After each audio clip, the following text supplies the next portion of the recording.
Dear Esther, I sometimes feel as if I've given birth to this island. Somewhere between the longitude and latitude, a split opened up, and it beached remotely here. No matter how hard I correlate, it remains a singularity, an alpha point in my life that refuses all hypothesis. I return each time leaving fresh markers that I hope, in the full glare of my hopelessness, will have blossomed into fresh insight in the interim.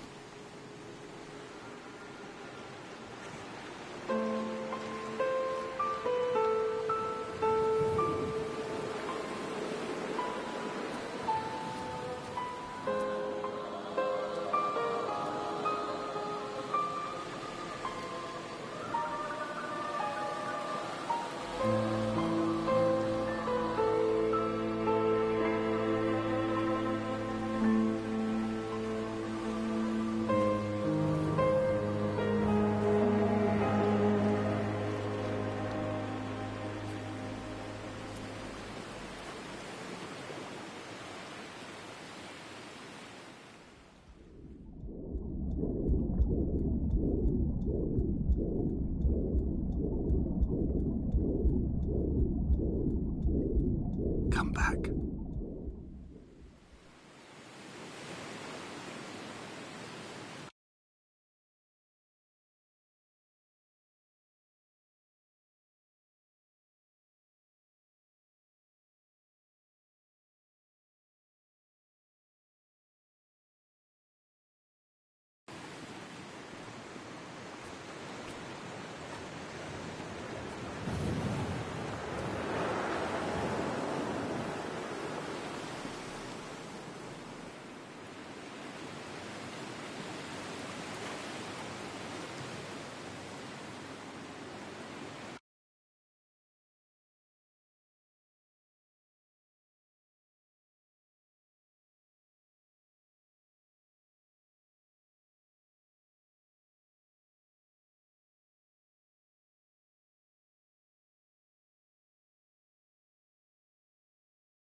Those islands in the distance, I am sure, are nothing more than relics of another time, sleeping giants, somnambulist gods laid down for a final dreaming. I wash the sand from my lips and grip my wrist ever more tightly. My shaking arms will not support my fading diaries.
dear Esther.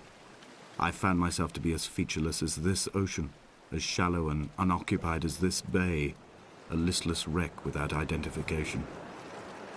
My rocks are these bones, and a careful fence to keep the precipice at bay. Shot through me caves, my forehead a mount. This aerial will transmit into me so. All over exposed, the nervous system, where Donnelly's boots and yours and mine still trample. I will carry a torch for you. I will leave it at the foot of my headstone. You will need it for the tunnels that carry me under.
Donnelly's book had not been taken out from the library since 1974.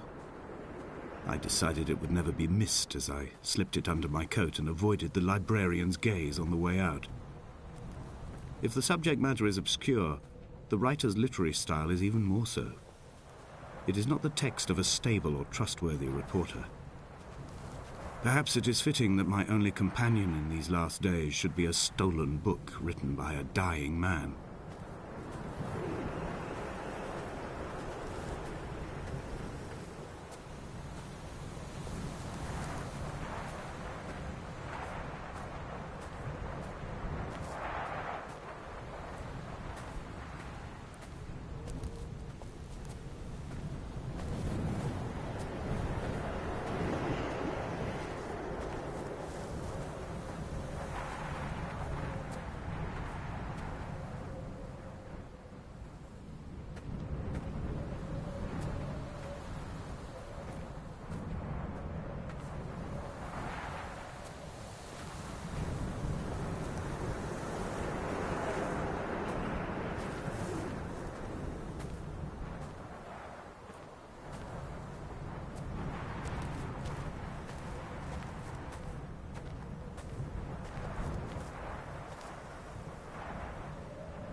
When someone had died or was dying, or was so ill they gave up what little hope they could sacrifice, they cut parallel lines into the cliff, exposing the white chalk beneath.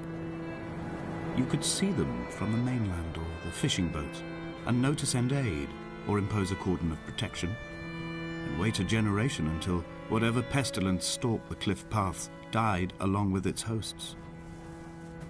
My lines are just for this, to keep any would-be rescuers at bay. The infection is not simply of the flesh.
They were God-fearing people, those shepherds. There was no love in the relationship. Donnelly tells me that they had one Bible that was passed around in strict rotation. It was stolen by a visiting monk in 1776, 2 years before the island was abandoned altogether. In the interim, I wonder, did they assign chapter and verse to the stones and grasses, marking the geography with a superimposed significance that they could actually walk the Bible and inhabit its contradictions?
Dear Esther, I met Paul.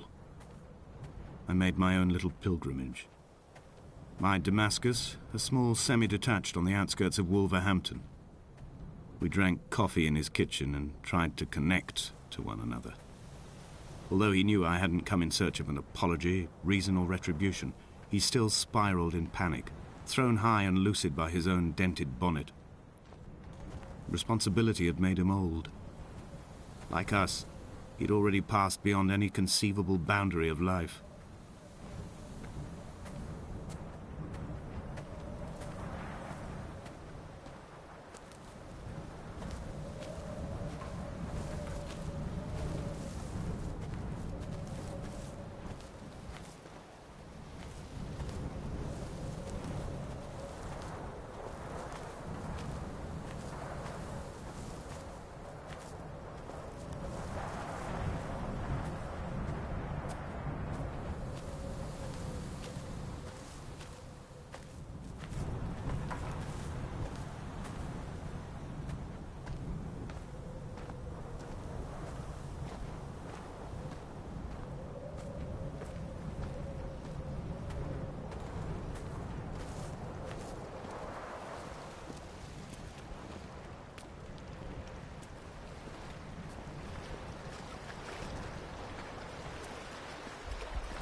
I threw my arms wide and the cliff opened out before me, making this rough home. I transferred my belongings from the bothy on the mount and tried to live here instead. It was cold at night and the sea lapped at the entrance at high tide. To climb the peak, I must first venture even deeper into the veins of the island, where the signals are blocked altogether. Only then will I understand them, when I stand on the summit and they flow into me, uncorrupted.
I dreamt I stood in the center of the sun, and the solar radiation cooked my heart from the inside. My teeth will curl and my fingernails fall off into my pockets like loose change. If I could stomach, I'd eat, but all I seem capable of is salt water. Were the livestock still here, I could turn feral and gorge. I'm as emaciated as a body on a slab, opened up for a premature source of death. I've rowed to this island in a heart without a bottom, all the bacteria of my gut rising up to sing to me.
Dear Esther, I have now driven the stretch of the M5 between Exeter and Bristol over 21 times.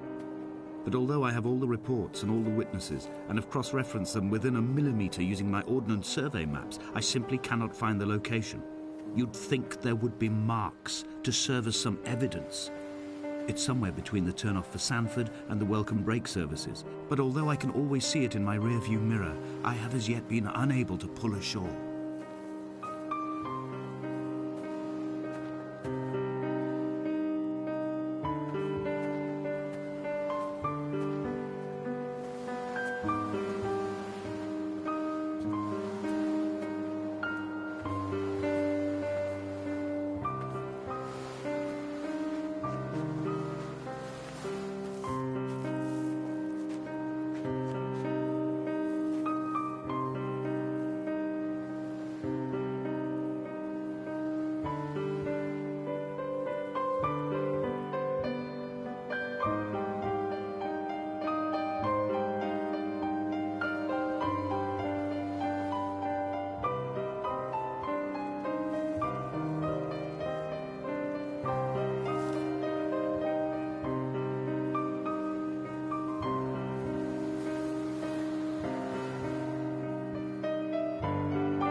It's only at night that this place makes any sluggish effort at life.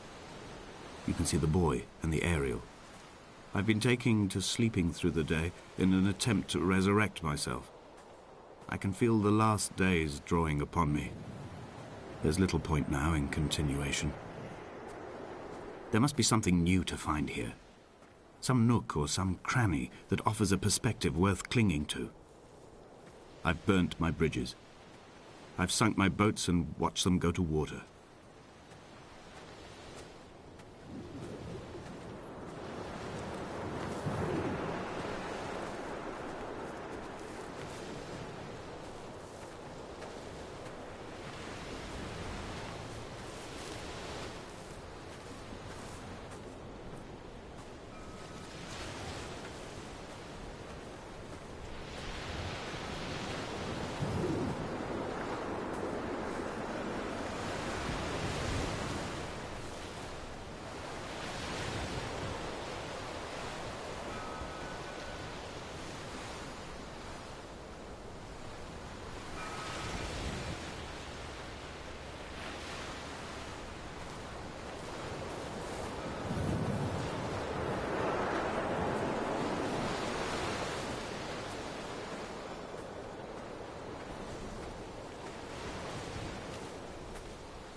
There must be a hole in the bottom of the boat.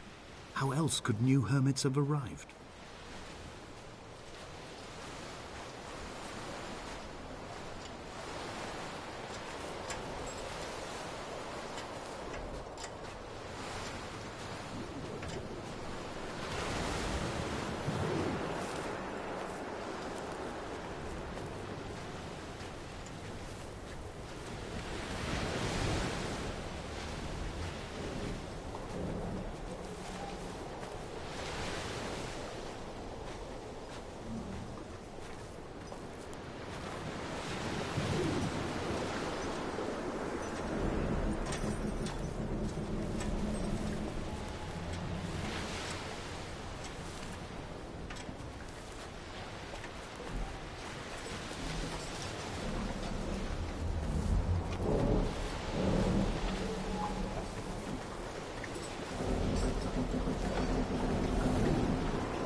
I had kidney stones and you visited me in the hospital. After the operation, when I was still half submerged in anesthetic, your outline and your speech both blurred. Now my stones have grown into an island and made their escape, and you have been rendered opaque by the car of a drunk.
Is this what Paul saw through his windscreen?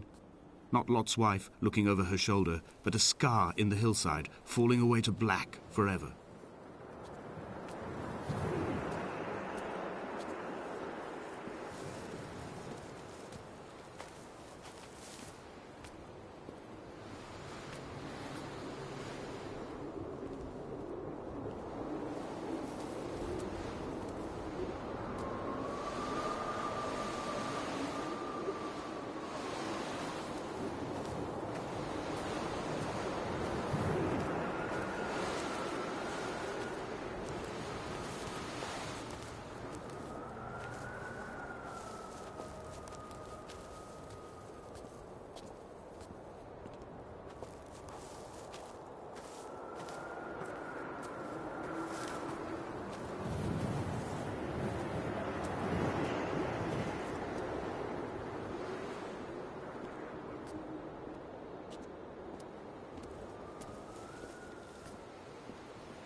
begun to climb, away from the sea and towards the center.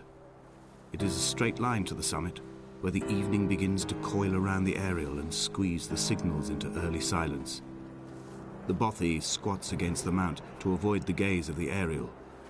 I too will creep under the island like an animal and approach it from the northern shore.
The bothy was constructed originally in the early 1700s.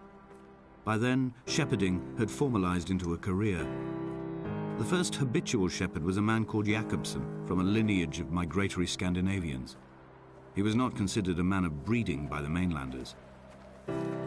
He came here every summer whilst building the bothy, hoping eventually that becoming a man of property would secure him a wife and a lineage. Donnelly records that it did not work. He caught some disease from his malcontented goats and died 2 years after completing it. There was no one to carve white lines into the cliff for him either.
When the oil lamps ran out, I didn't pick up a torch, but used the moonlight to read by.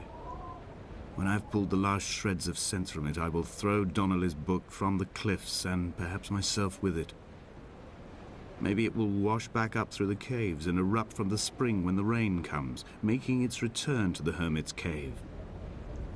Perhaps it will be back on the table when I wake. I think I may have thrown it into the sea several times before.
In a footnote, the editor comments that at this point Donnelly was going insane as syphilis tore through his system like a drunk driver.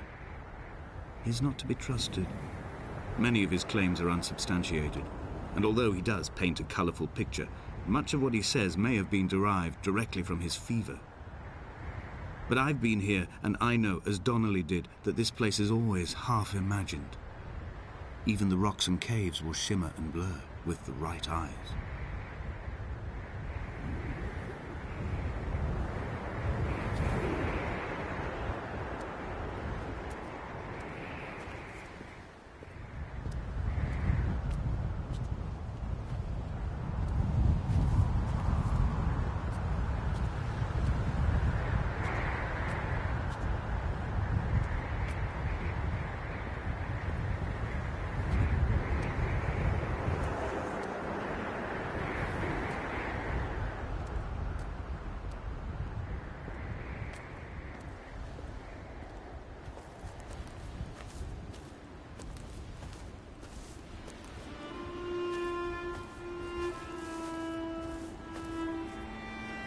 They found Jakobsen in early spring. The thaw had only just come. Even though he'd been dead nearly 7 months, his body had been frozen right down to the nerves and had not even begun to decompose. All around him, small flowers were reaching for the weak sun. The goats had adjusted happily to life without a shepherd and were grazing freely about the valley. Donnelly reports they hurled the body in fear and disgust down the shaft, but I cannot corroborate this story.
Climbing down to the caves, I slipped and fell and have injured my leg. I think the femur is broken. It is clearly infected. The skin has turned a bright, tight pink, and the pain is crashing in on waves, winter tides against my shoreline, drowning out the ache of my stones. I struggled back to the bothy to rest, but it has become clear that there is only one way this is likely to end. The medical supplies I looted from the trawler have suddenly found their purpose. They will keep me lucid for my final ascent.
Donnelly did not pass through the caves.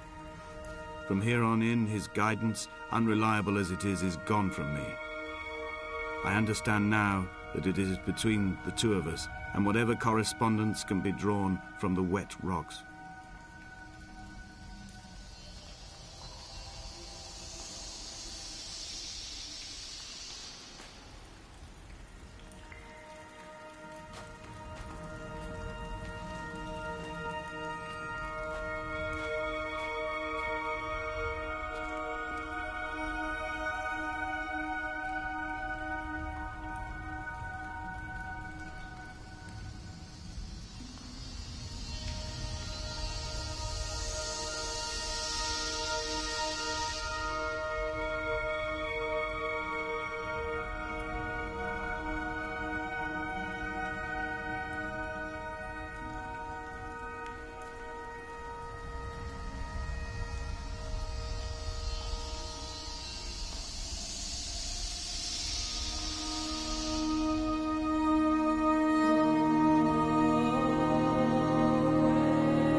They'd stop the traffic back as far as the Sandford Junction and come up the hard shoulder like radio signals from another star. It took 21 minutes for them to arrive. I watched Paul time it to the second on his watch.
I am traveling through my own body, following the line of infection from the shattered femur towards the heart. I swallow fistfuls of painkillers to stay lucid. In my delirium, I see the twin lights of the moon and the Ariel shining to me through the rocks.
This cannot be the shaft they threw the goats into.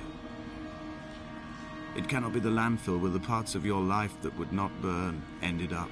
It cannot be the chimney that delivered you to the skies. It cannot be the place where you rained back down again to fertilize the soil and make small flowers in the rocks.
I sat here and watched two jets carve parallel white lines into the sky.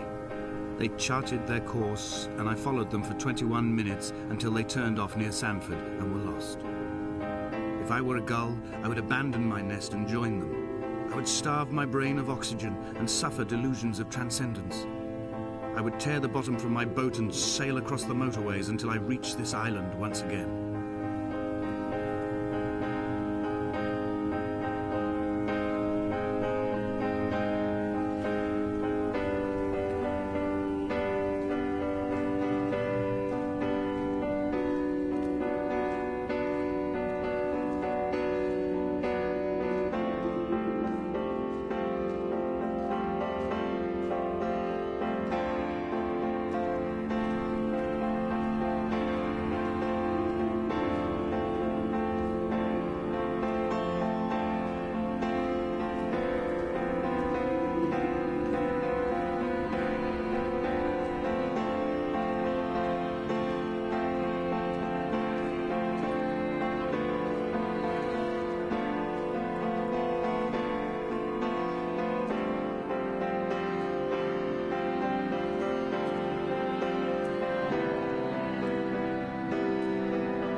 Fire and soil, I chose fire. It seemed the more contemporary of the options, the more sanitary. I could not bear the thought of the reassembly of such a ruin. Stitching arm to shoulder and femur to hip, charting a line of thread like traffic stilled on a motorway, making it all acceptable for tearful aunts and traumatized uncles flown in specially for the occasion. Reduce to ash, mix with water, make a phosphorescent paint for these rocks and ceilings.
There were chemical diagrams on the mug he gave me coffee in, sticky at the handle where his hands shook.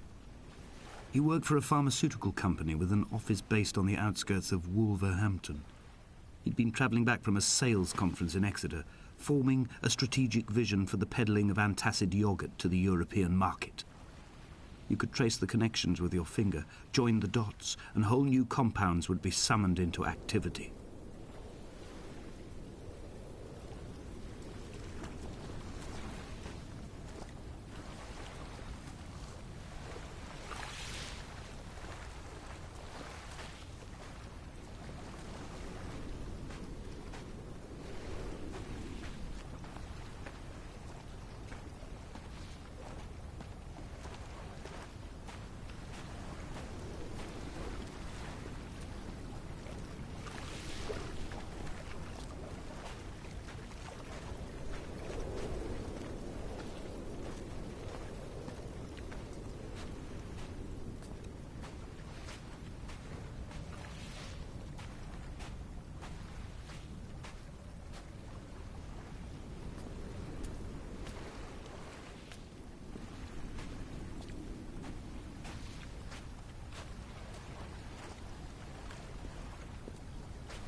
From here, I can see my armada.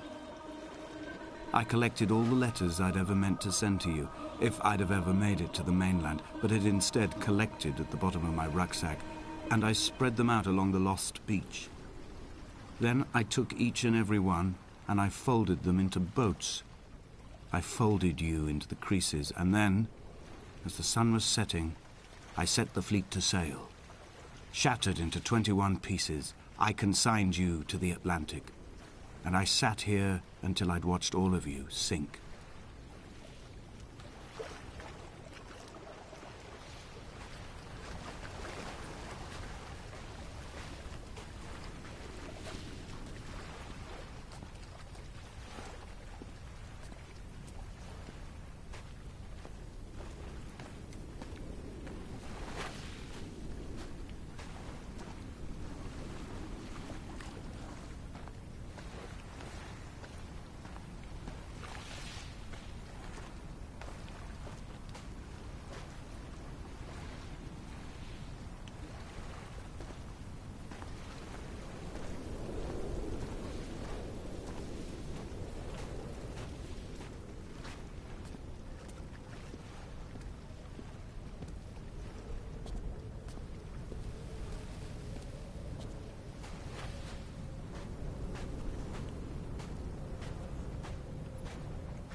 A sound of torn metal, teeth running over the edge of the rocks, a moon that casts a signal as I lay pinned beside you, the ticking of the cooling engine, and the calling from a great height, or my mind as a bypass.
I've begun my voyage in a paper boat without a bottom. I will fly to the moon in it. I've been folded along a crease in time, a weakness in the sheet of life. Now you've settled on the opposite side of the paper to me. I can see your traces in the ink that soaks through the fiber, the pulped vegetation. When we become waterlogged and the cage disintegrates, we will intermingle. When this paper aeroplane leaves the cliff edge and carves parallel vapor trails in the dark, we will come together.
If only Donnelly had experienced this, he would have realized he was his own shoreline, as am I. Just as I am becoming this island, so he became his syphilis, retreating into the burning synapses, the stones, the infection.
Returning to my car afterwards, hands still shaking, and a head split open by the impact.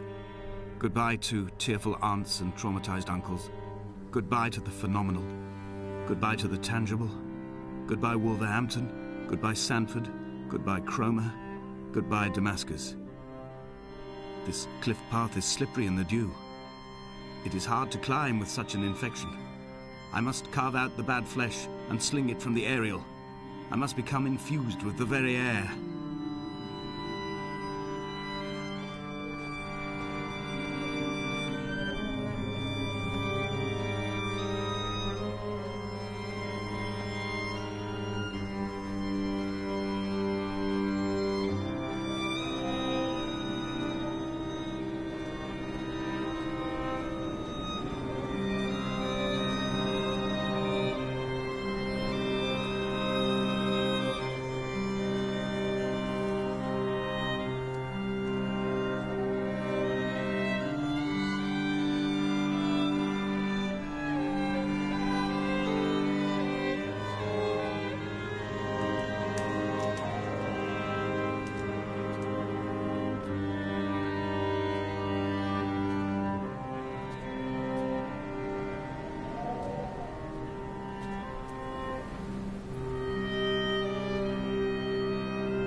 I have dredged these waters for the bones of the hermit, for the traces of Donnelly, for any sign of Jakobsen's flock, for the empty bottle that would incriminate him.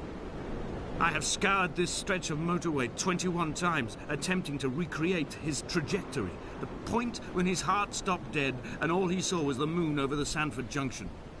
He was not drunk, Esther. He was not drunk at all, and it was not his fault. It was the converging lines that doomed him. This is not a recorded natural condition. The gulls do not fly so low over the motorway and cause him to swerve. The paint scored away from his car in lines like an infection, making directly for the heart.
Run out of places to climb.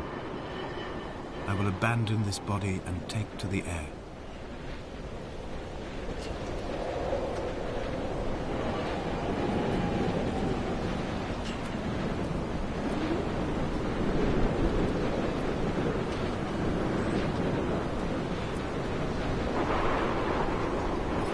Dear Esther, I have burnt my belongings, my books, this death certificate. Mine will be written all across this island. Who was Jakobsen? Who remembers him? Donnelly has written of him, but who was Donnelly? Who remembers him? I have painted, carved, hewn, scored into this space all that I could draw from him.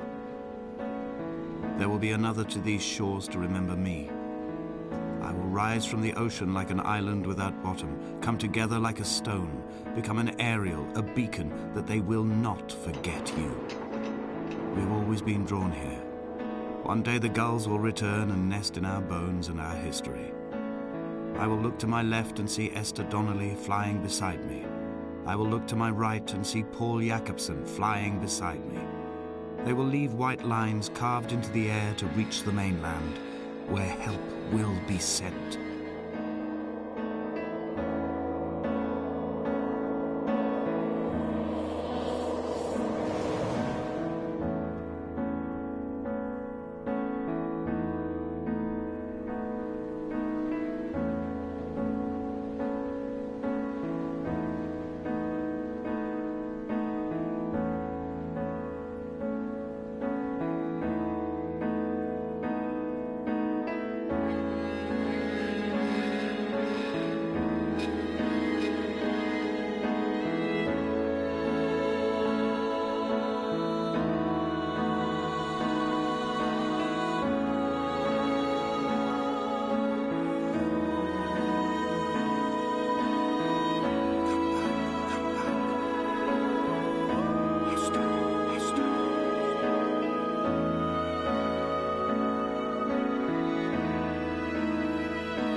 Dear Esther, I sometimes feel as if I've given birth to this island.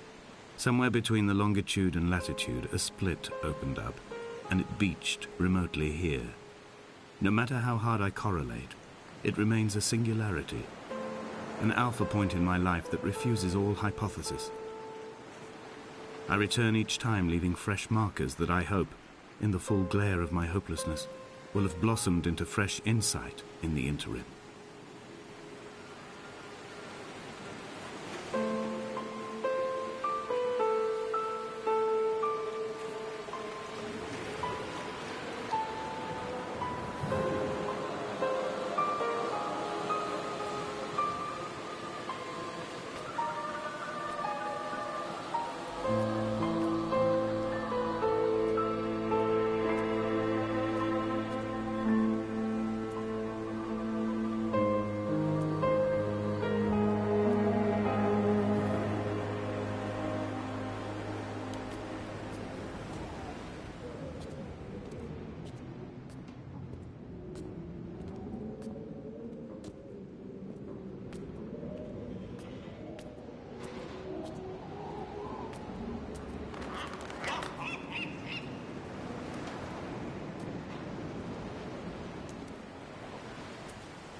There was once talk of a wind farm out here, away from the rage and the intolerance of the masses.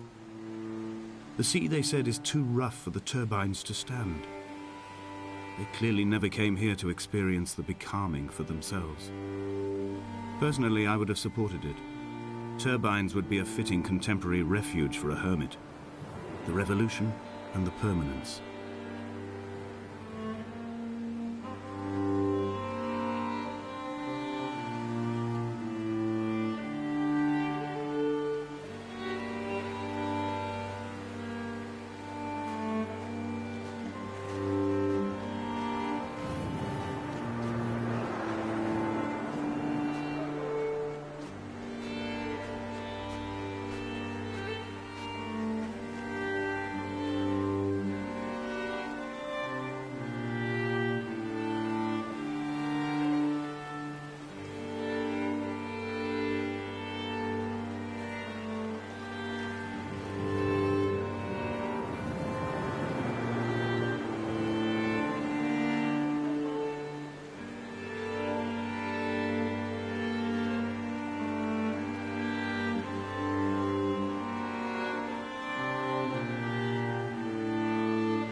Donnelly reported the legend of the hermit, a holy man who sought solitude in its most pure form. Allegedly, he rode here from the mainland in a boat without a bottom, so all the creatures of the sea could rise at night to converse with him. How disappointed he must have been with their chatter. Perhaps now, when all that haunts the ocean is the rubbish dumped from the tankers, he'd find more peace. They say he threw his arms wide in a valley on the south side, and the cliff opened up to provide him shelter.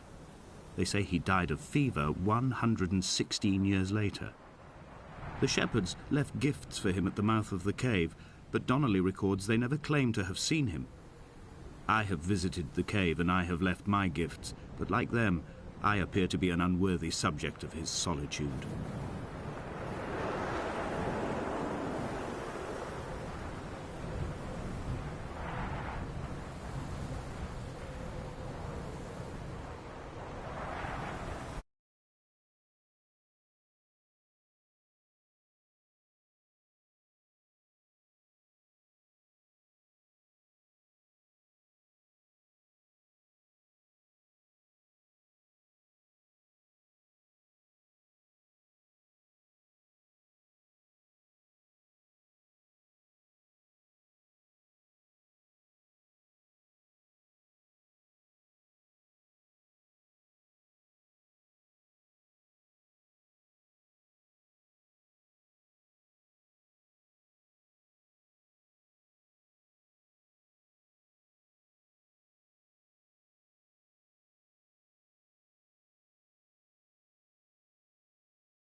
A wonderful sight.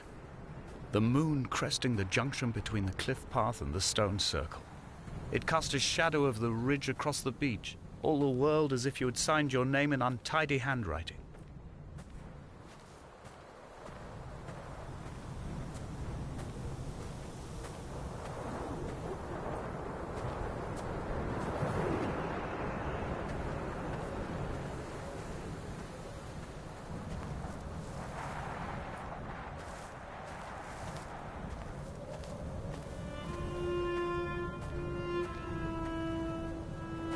When someone had died or was dying, or was so ill they gave up what little hope they could sacrifice, they cut parallel lines into the cliff, exposing the white chalk beneath.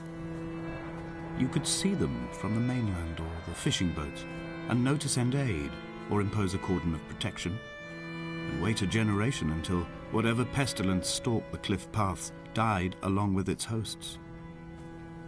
My lines are just for this: to keep any would-be rescuers at bay. The infection is not simply of the flesh.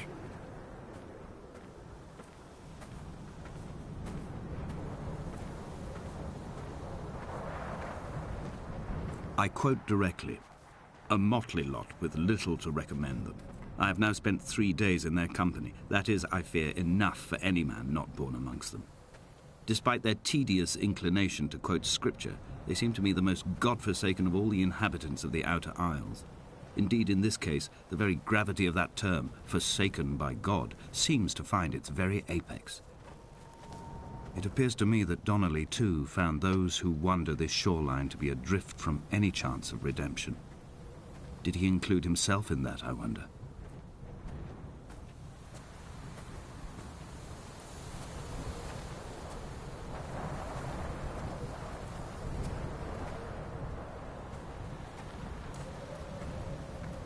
Dear Esther, I met Paul.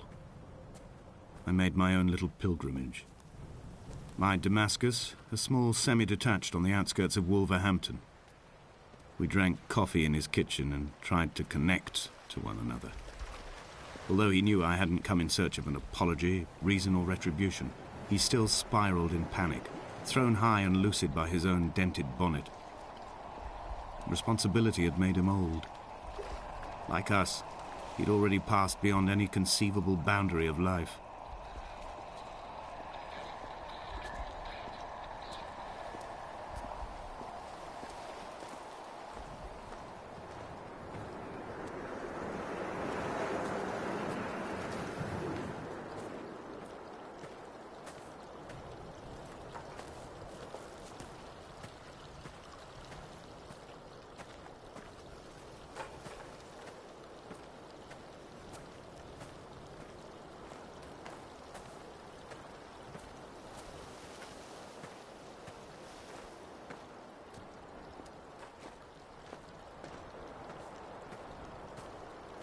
He still maintains he wasn't drunk, but tired.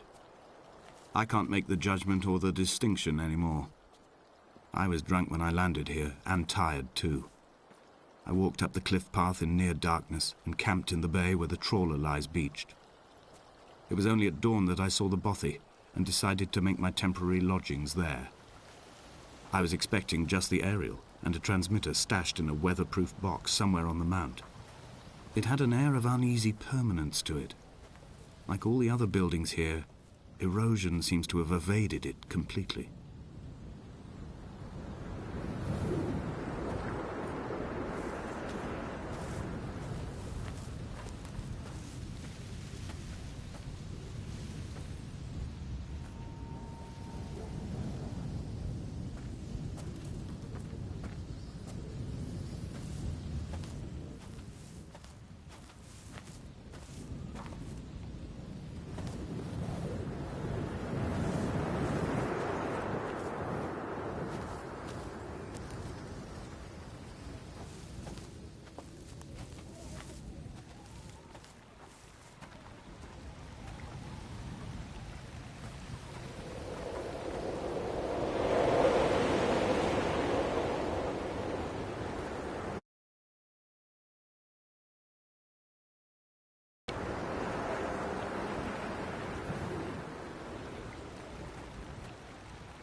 Hello everyone, I'm Dan Pinchbeck, I'm the creative director of the Chinese Room, and this is the Dear Esther developers commentary. Hi, I'm Robert Briscoe, I'm the artist on Dear Esther. And I'm Jessica Curry, and I was the composer on the game. So what you're looking at today is a remake of a mod. Dear Esther started off in 2007 as a Half-Life 2 mod that did really, really well in the modding community, which was fantastic, and as a result of that attracted the attention of Rob, who worked as the primary developer on a Source remake of the game that was released in 2012. And this year is another remake where it's been updated for a cross-platform release, and we wanted to add in this developer's commentary just to give you a bit more of an insight into some of the ideas behind the game as it came together.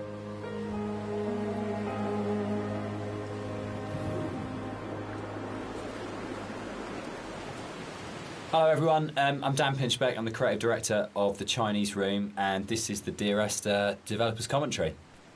Hi, I'm Robert Briscoe, I'm the artist on Dear Esther. And I'm Jessica Curry. So you'll see around you in a lot of the environments, there's a lot of detail ingrained into everything. One of the things that I wanted to do with Dear Esther is bring the visuals up to the same kind of level of detail that Dan and Jess had put into the other areas of the game. So all of the history and the kind of hidden pieces of story that are intertwined with the VOs and the music and stuff, I kind of wanted to bring some of that into the environments. So if you look around you, you'll see that there's a lot of interesting bits and pieces, a piece of paper with someone's name on it, a photograph, an ultrasound. All of these little bits and pieces are kind of laid in to just kind of bring another aspect of the story into the game. And also, they're actually randomized, so every time you play, you'll see something different lying around. And this is just to build on this idea that everybody has a unique experience and a unique interpretation of the story.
part of the point about the whole game, I think, was this idea that rather than having a linear, straight-through version of the story, that we could have multiple story units for each place you were. And I was really interested in this idea of how you can open up that space that people can interpret.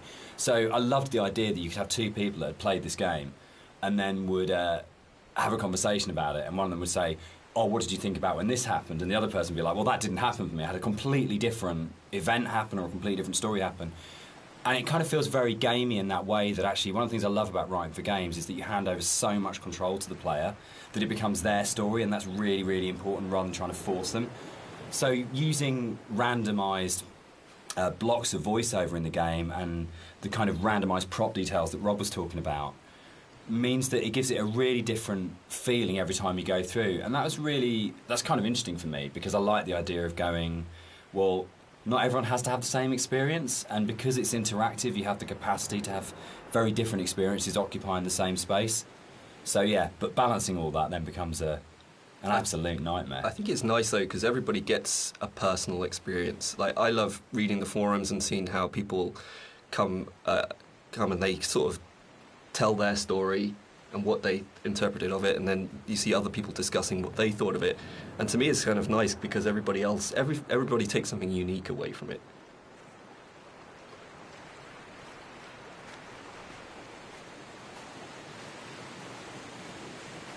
When I wrote the music for the mod of Dear Esther, there was absolutely no budget whatsoever for live players, so all the music was sampled.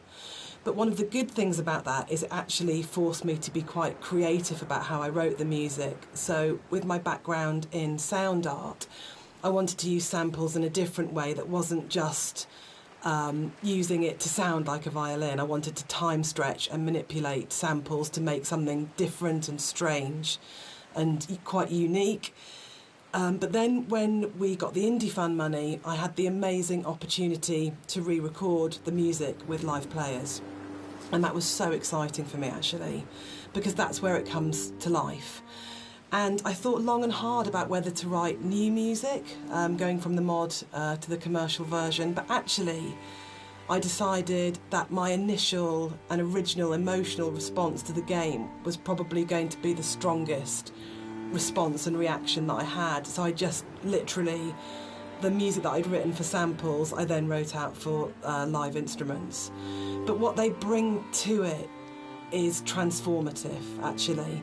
And I think The Beach is a really good example of this, where, you know, you have these awful samples soaring away, and then you have the string quartet playing this very bleak, very sparse music, and they bring the presence of the island immediately to it, and it comes to life. And that's the exciting thing about it. It wasn't a huge budget, but just having that experience of working with the players was just magical.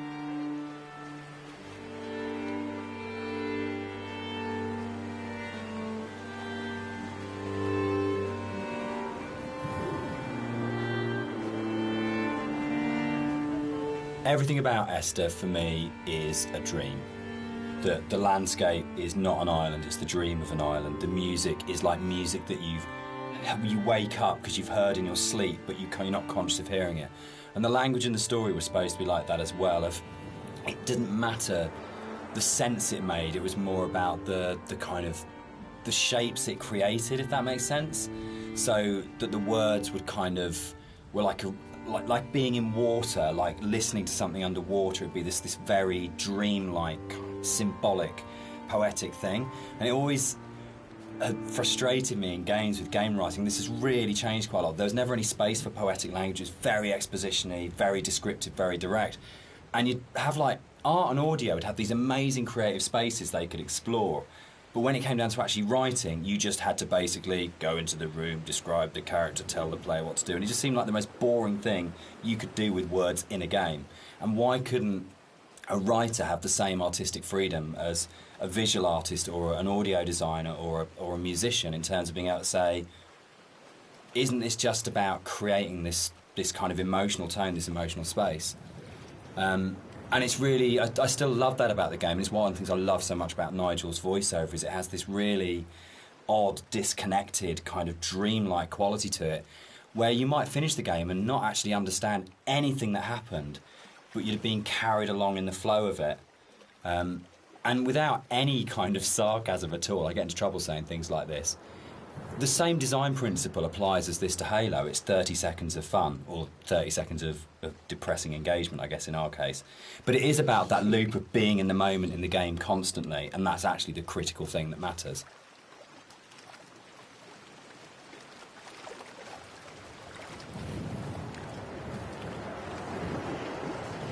So something I wanted to do as an artist was create some kind of reward for the player when they explore the island.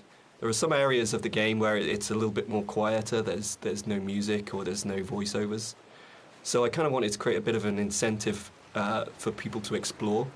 And you'll find around the island that these kind of like random scattered items that are usually slightly out of place from the environment themselves, but in another aspect they actually bring a little bit of story to the island itself, usually to the island or to the actual protagonists or you know, the characters that surround it.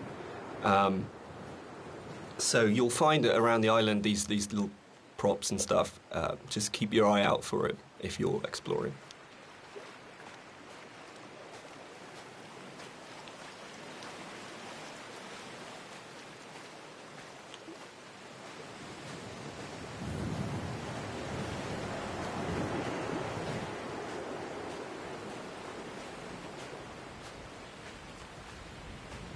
This symbol on the beach, which is the golden ratio, it's one of the only things that's really left explicitly from the mod. In the original mod, there was an awful lot of more kind of symbols and kind of a much more kind of mystical, sort of magical element to the island. There was a lot of very weird stuff in there.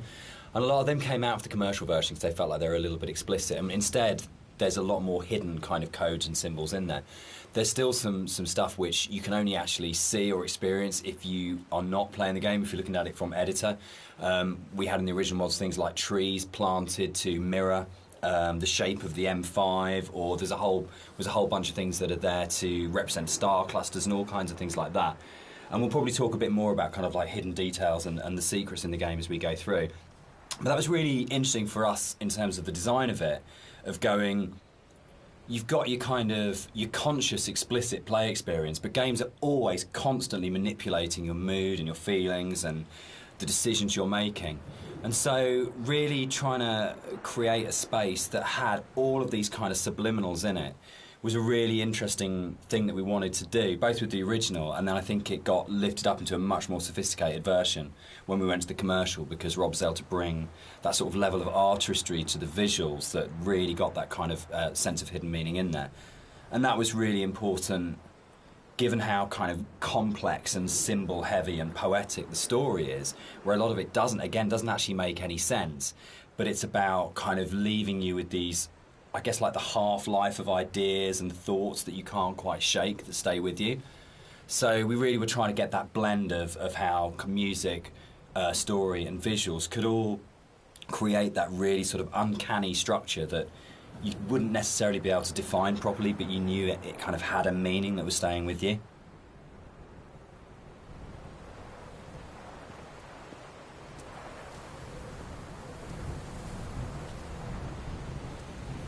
So people have asked why the Dear Esther's set on a Hebridean island. What's really interesting about this is it's one of those times when your kind of aspirations as an artist and the practical realities kind of dovetail.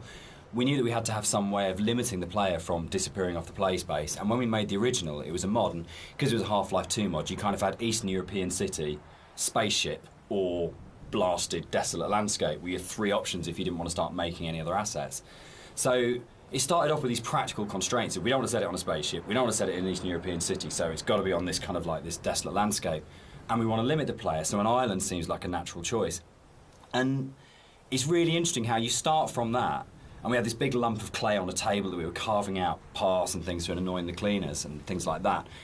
And Jess and I were talking, and Jess started making sort of snippets of music to kind of go in there. And then all of a sudden we just went, oh, that's the story. Oh, that's what happened here. But it really started, I think, from the place. And when we started looking at photographs of Boré, we started going and reading some of the history behind it. Suddenly that was it, and it just was really naturally became, this is the place, this is what happened here, this is how it feels, and then everything else kind of coalesced around that. Yeah, I think as an artist it made my job a lot easier, because those islands are so kind of like, the environment is kind of hostile. You're out there in the Hebrides, you've got this kind of like inclement weather, you've got cold, rain, snow. It's a very kind of, it can be a very depressing place to be at times, but it's also at the same time very beautiful, and it's this kind of like stark, bare landscape, but has this beautiful surroundings. So it's, in terms of art, I think it really helped me to portray a lot of the themes in Dear Esther. And there was a natural fit with the music as well. It suggested a musical style, which was really key, I think.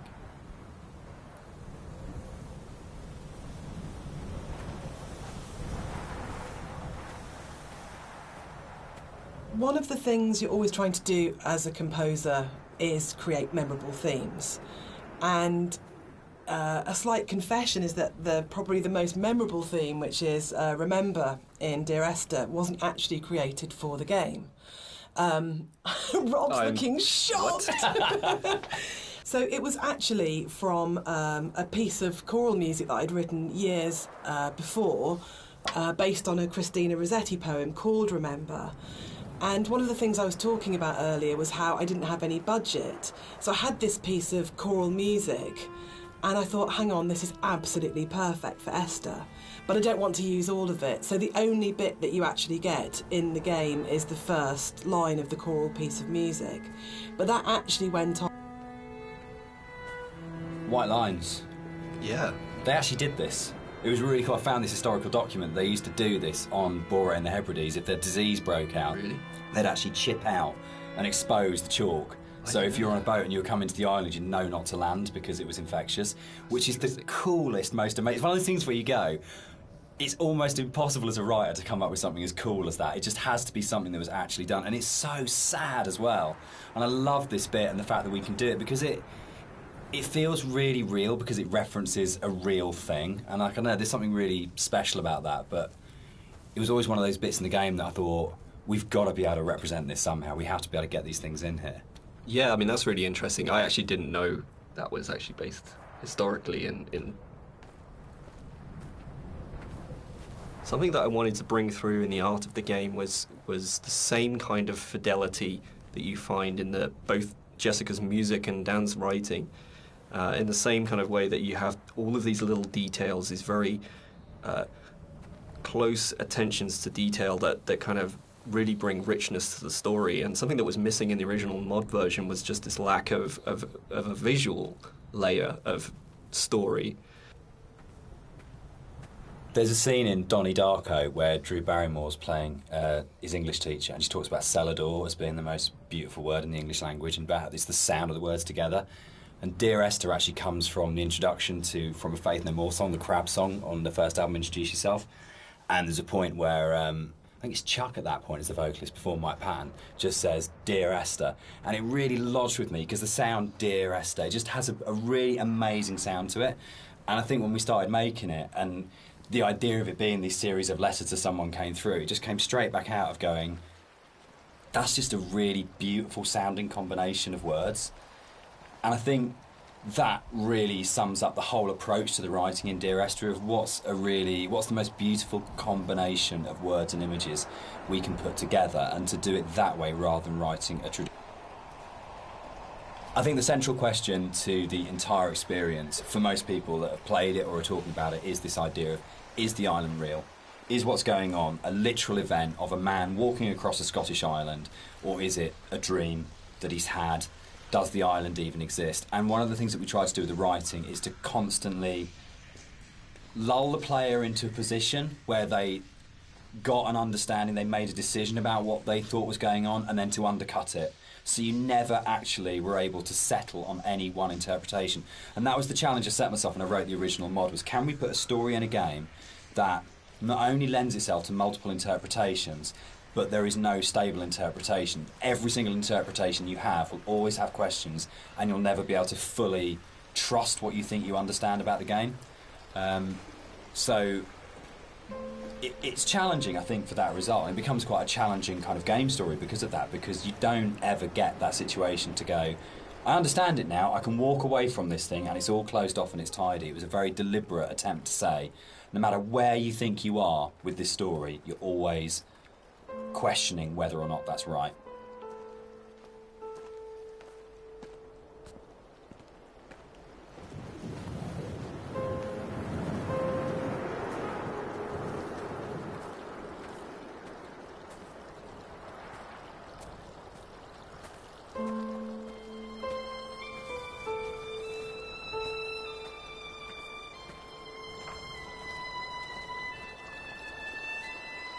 One of the things that's been most commented on with the audio and the music in Dear Esther is how sparse it is.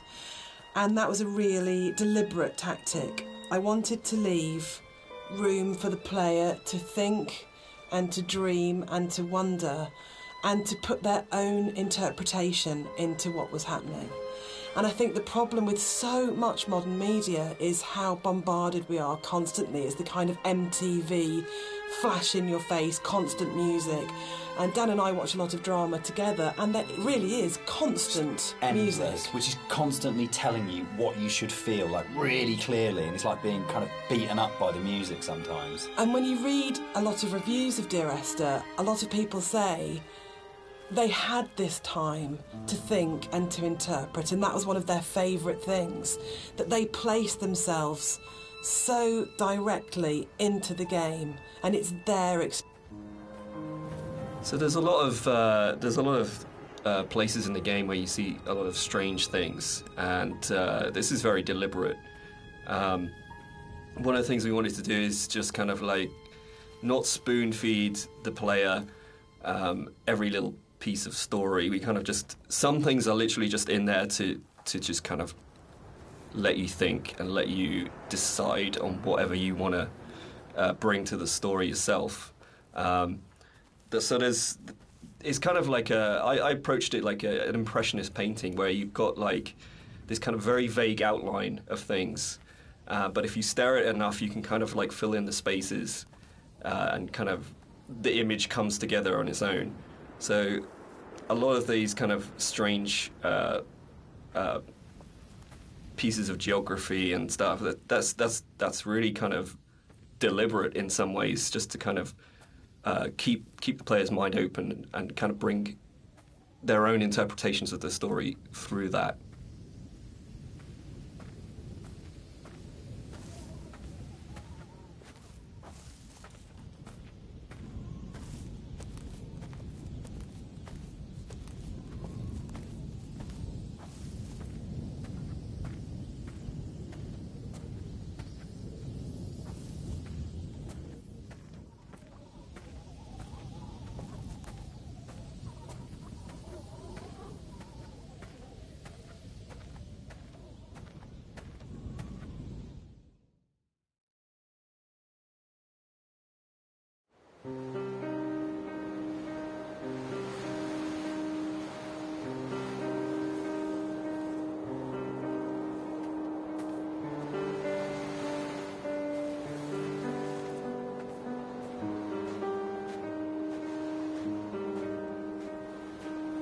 When I was originally thinking about how to write the music for the game, I suddenly realised that you don't see anybody in the game, and the most important character as such is the island itself.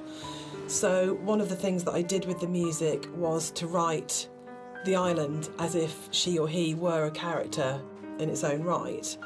And that's really important, I think, that you're going through this space and actually it's completely devoid of people, but the music in a way populates. All right, let's talk about walking. Let's do it. We're gonna address the elephant in the room, the very, very slow-moving elephant in the room. So this might be a longer conversation because it kind of fits with that. So Esther was the first of the what are now called walking simulators, and it was really interesting that for us, it didn't feel that weird to have a game that was slower than normal, where actually there was lots of time to just walk around and think and look at things. And it was amazing at the time how this was seen as completely revolutionary. And it's really interesting. And it's amazing to see how many other games have kind of like taken it on board. For me, it came from, I didn't see it as being odd to have a game where very little happened, where you thought about what you were doing. The radio mast in Dear Esther was obviously there as a really important kind of design feature, as well as its place within the story. And that, I think, came from, it's really interesting, it being a Half-Life mod to begin with, and the Citadel in Half-Life 2, that it tells you how far you are through the game. You're always looking up to the skyline, am I closer to the Citadel, can I see it? And it lets you know how near you are to the end of the game. And it was really important because Esther's so open in a way, and because there isn't this, you're not using kind of shootouts or kind of gating it with combat encounters to kind of constantly keep you moving.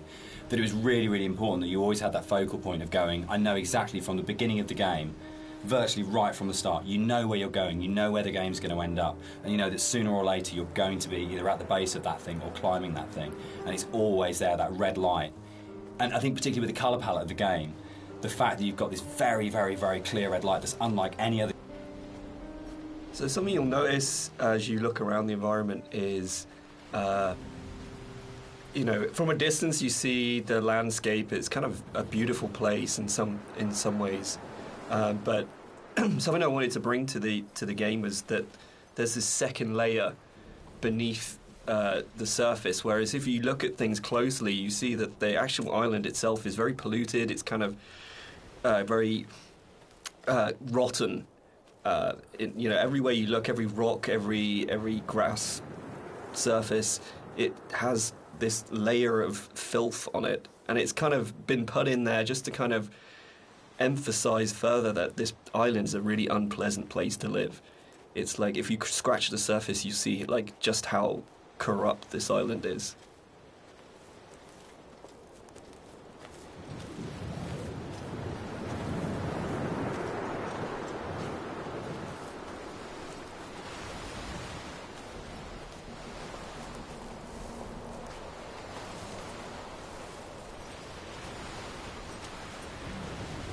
We cast and did all the voice direction for Esther ourselves for the mod, and it was basically Jess and I on a casting website just listening to people's show reels and finding what's the voice of this thing. And there was never any question about Nigel. I think we heard his show reel for the first time around. It's probably been listened to sort of 30 or 40 actors, and we started listening to his show reel and just both looked at each other and went, that's it, that's him. And it was amazing when Nigel came in. We had, I think, a day and a half to do the whole thing. And he just did that amazing thing that really, really great actors did. If he just walked in, got in front of the microphone, and more or less did the entire thing in one take. And we did hardly any retakes on anything. It just felt like his instinct for the character in the game was so strong that he just, without virtually any direction, just came in and just got it. And one of the hardest things with the voiceover that we did was when we went from the mod, which had 3 potential narrative units per queue, to 4 potential narrative units per queue, was not only finding new bits of writing that kind of complemented and played off what was there in the original mod, but for Nigel to come back in, nearly 5 years later, and to just re-find that voice in exactly the same way and deliver it in a way that fitted in and complemented it was a real testament to his ability as an actor, I think. That apart from we had spent quite a lot of time trying to make the sound actually sound the same in terms of mic placement and things like that, but in terms of the actual delivery of those new monologues, you wouldn't know that was both written and acted sort of 4.5 years after the original thing was done. So the one person who's not in the room sort of today but deserves a huge amount of credit for how the game kind of eventually was delivered, but also I think in terms of how the game has lasted, a huge amount of respect needs to go to Nigel Carrington for his work on it.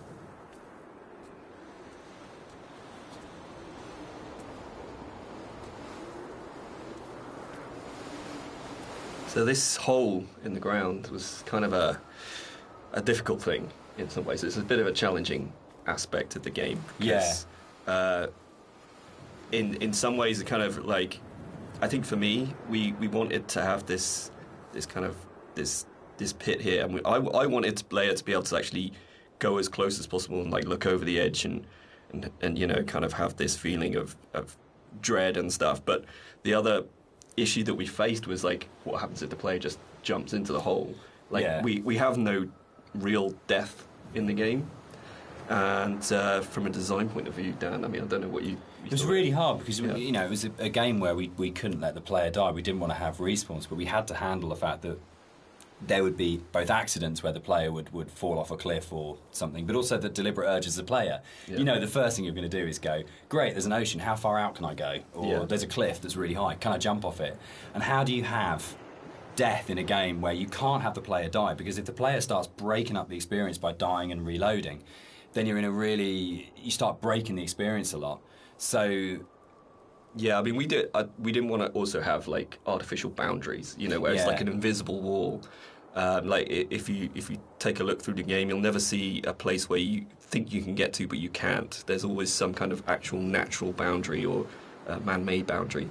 So yeah, that was the other thing. We didn't really want to create this invisible wall around this thing. So it kind of, the whole drove the way in which that sort of the very weird audio visual, probably one of the most dreamlike bits in the game, where if you do die and you get the kind of the heartbeat and the strange flashes of visuals. And I think in a lot of ways, if we hadn't had the hole there and we hadn't had a place where we go, right, players will jump in this hole, we have to start from that basis, they will throw themselves down this hole, it kind of gave us the impetus to really, really focus on it. And I think the stuff like the drowning deaths and the cliff deaths are strong because the hole was there, and I'm not sure if the hole hadn't been there, whether or not we'd have arrived at that way of handling it, which I'm really proud of. I think it's a really incredibly creative, interesting way of handling a player going out of bounds and of actually being able to reset the game when the player's basically done something you ideally wouldn't want them to do.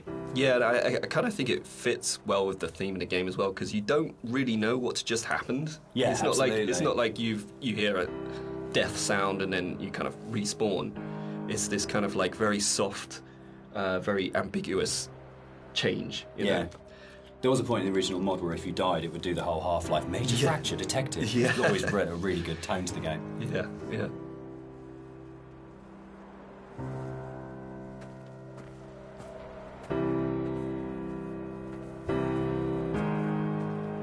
One of the really important jobs of a composer, I think, is to provide the player or the listener with different emotional tones and states.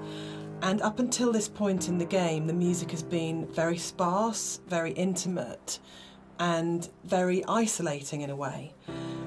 But the island is also a beautiful and magnificent place, and what I wanted to do at this point for the first time in the game is to create something that was really epic. So we go from that shift in scale where it's very intimate and small to suddenly realising that this is an extraordinary and magical place to be, as well as a difficult and quite sad and melancholic place to be. So the string players were instructed at this point to play with much more vibrato. Up until this point they've played in a very sort of Scottish style, actually, no vibrato, very plain playing.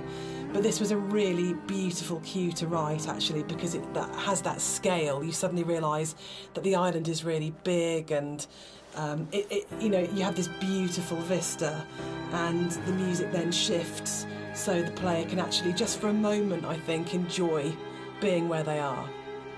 Yeah, I think that's it. Can I? Yeah, I was going to say, this is actually one of my favourite parts of the game. It's just where everything, all the elements kind of come together perfectly. You've got the music, which is just epic, as Jess has said. You've got the landscape, which is kind of like this big open space. You've got all the little... Inside the bothy, there is a randomised chance that you can find an ultrasound picture on the table, and I think it's the one instance of randomisation in the game that is like the pinnacle of it, because the idea that Esther was pregnant when she died changes everything emotionally about how you understand the story. I'm not saying you don't care as much if you don't find it, but it just adds this other layer of just the ground falls away from him the first time I saw it, and the meaning of the crash in Esther's death just means so much more when you go, it's not just about her, there was an unborn child here. And I think that's where the randomisation just hits its absolute peak, because it's one tiny detail that may or may not be there but if it's there, it's going to fundamentally change the way you feel about the entire thing. And that's the strength that the randomisation elements in Esther kind of provide, that you go, your likely kind of feeling about the story and your understanding about the story can be changed so absolutely by the occurrence or not of one tiny little prop detail. And that's something which, those moments, I think, are what make it really, really special. So it's for me, it's almost like the most important. So as you leave the bothy and the seagull takes off, that's the one jump scare in the game, which is kind of interesting, because when we made it, we kind of had to, you know, we kind of called it a ghost story, but there was no intention really. We kind of wanted this dreamy, hallucinatory type thing. But when it came out, people started coming back and saying, this game is absolutely terrifying. I was really, really frightened. And that was really amazing. And I think it's because nothing happens. We're so trained in games to go, there's stimulus all the time, that if nothing happens, you're waiting for something to happen. And kind of, I tend to go back to again and again the whole sequence in Dead Space 2 when you go back to the Ishimura, and it's like the best bit of Dead Space 2, because for what feels like hours, but it's probably only about 15 minutes, nothing happens and no necromorph comes at you, and it's absolutely terrifying because it's just this space and you're just left in it. So I think the kind of the bird here is really interesting because it can actually really, really make you jump. But I don't know if that was part of why people were saying that the game was really scary, but it was a real surprise when people started coming back and saying, this is a frightening game.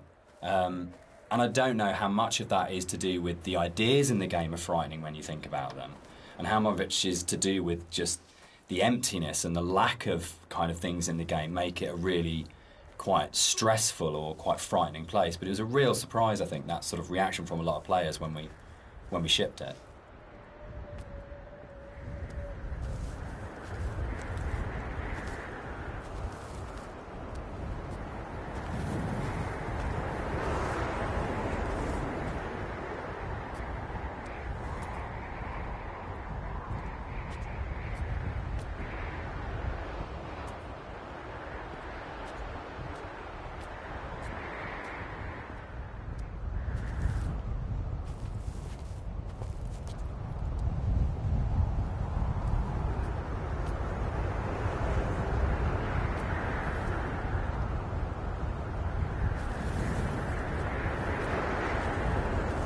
So one of the things that influenced the visuals quite a lot was the tech limitations at the time, and also the kind of themes of the game. Like, tech-wise, we were never ever going to kind of achieve photorealism, and I think that was a good thing. I mean, really, it made us sort of stretch out into other areas, and for me as an artist, it kind of made me think a little bit more creatively. We should probably talk about some of the inspirations behind it. I'm on a strict you don't talk about Stalker kind of thing going on here. But when Rob and I started talking, I think one of the first things that we kind of discovered was how much we're both obsessed with Stalker. And I think that was one of the major things behind it in terms of when people talk about game inspirations. I mean, for me, there's a lot of FPS stuff in there, Doom, System Shock, but I think Stalker probably more than anything else. And Roadside Picnic, the Strugatsky novel that Stalker's based on, of the idea of this incredible space that you didn't understand, that's simultaneously beautiful and threatening. And I think sort of Tarkovsky's kind of films kind of play into that as well, particularly his version of Stalker, that you want to have this place that you feel rather than think about. And for me, that was like really kind of core to all of the inspirations for the game, was this is a space that is about feeling, not thinking. Yeah, I think the movies in particular, I think I hadn't watched the movies. I'd read the book and I played the game, but when I watched the movie, it kind of all made sense to me, like why I like the game so much and why I like the story. It's just like every shot is like a painting. It's like every shot has its story to tell. There's very little dialogue in the actual movie itself. There's just these long, lingering shots, and each shot is amazingly beautiful and in its kind of desolation. And for me, that was like a huge influence, you know, like trying to bring some of that through into the environments. So that is definitely something I'm going to struggle not to talk about. One of the more interesting and challenging things to do in the visual side of things is to kind of create an emotional connection with the player. With the music, it's very strong, and the dialogue can kind of help you to to feel what the character's feeling, but to kind of really create an atmosphere and to create emotion, it's very difficult. So I designed a few things very subtly within the environment to kind of plant imagery into your mind and kind of make you feel certain things. With this shipwreck on the beach, you can kind of, like, if you look at it from a certain angle. This is another of my favourite bits in the game, where you come along the edge of the sort of gully and you find hundreds of books, and it's one of the first times where most explicitly there's the suggestion that nothing you're seeing is real, because there's just no way that this can exist, and it's a really amazing, uncanny moment. But it works, I think, for me, because you just go, I don't understand it, but it's lodged somewhere in my head, and I can't get rid of it, and I can't unsee this. And I think for me, like in terms of my influences from books, I mean, there's the obvious sort of stuff like with Burroughs, Cut Up and things like that going on. But it comes to the kind of books that I really love, that, like Roadside Picnic, or the other one by the Strugatskys as well, I absolutely love, is The Ugly Swans, that's just full of these images. One of the really important images in the game is the radio mast, and the soundscapes that I wrote for the game are really tied into this idea. So it's the concept of the tortured sounds that they're so broken down, they're so manipulated, and it really is supposed to represent the inner state of the protagonist at this point. It's that fractured understanding. So it kind of works on two levels, actually. We have the narrator who's trying to understand the journey that he's on, and we also have the audience's journey and their struggle for comprehension to understand what's going on in the game. So this distortion, this breaking down, this fragmented, kind of tortured sound really ties into the idea of the radio mast and that idea of communication, actually, that the game is trying to communicate something to you, the narrator's trying to tell you something, but it's so difficult to understand what that is.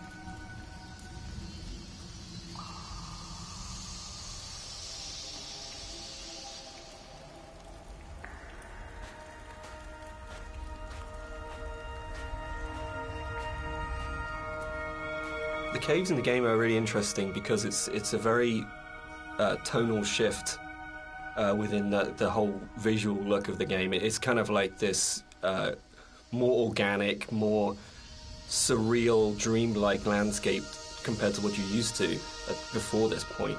It's you know, we kind of used the visuals and this kind of unreal theme very subtly, but here it's kind of at the forefront. And it's, to me, has kind of been designed as this kind of journey through the inner self, through the body, and it's really designed to be a very different experience compared to the rest of the game.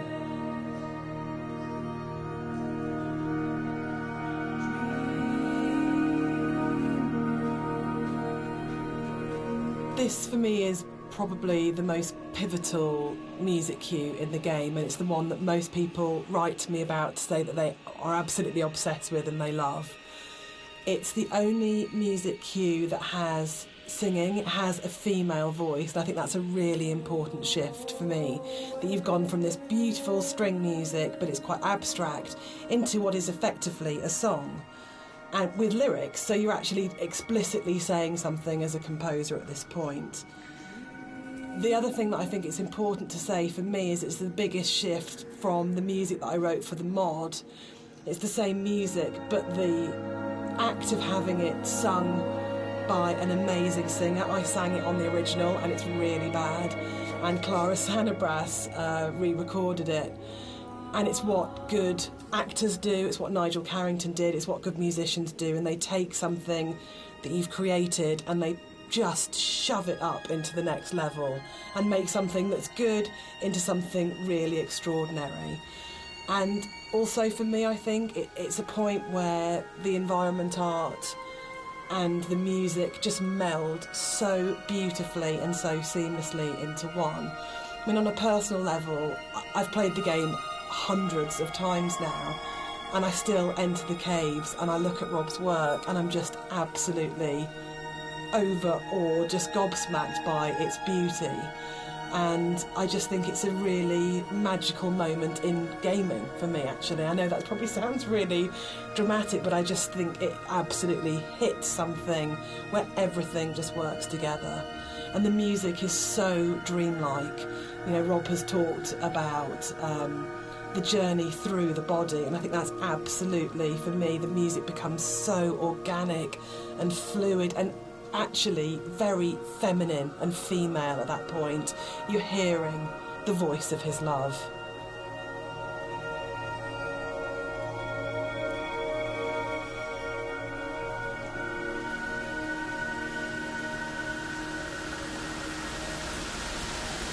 I just want to say that I think you can divide caves in games into pre and post Dear Esther. I think that it's just a way of breaking away from reality into saying what you can do with these spaces that actually makes them this incredibly, much more vividly colourful and much more kind of interpretative and look from it. And it's really interesting that I look at caves now in games and I find myself going, that's a very Rob Briscoe cave. And I think that's an amazing thing to have achieved. So I think it's one of those. It's great paying other people's work compliments. I enjoy that because you never feel like you're being big-headed about yourself. But I think it is. I think particularly it does come again down to that blend between the audio and visuals that just, it's a real high watermark. I kind of, it's one of the areas in all of the games we've made that I'm most proud of. I think as well, you think you know what you're getting with Dear Yes. Esther for the first 45 minutes of.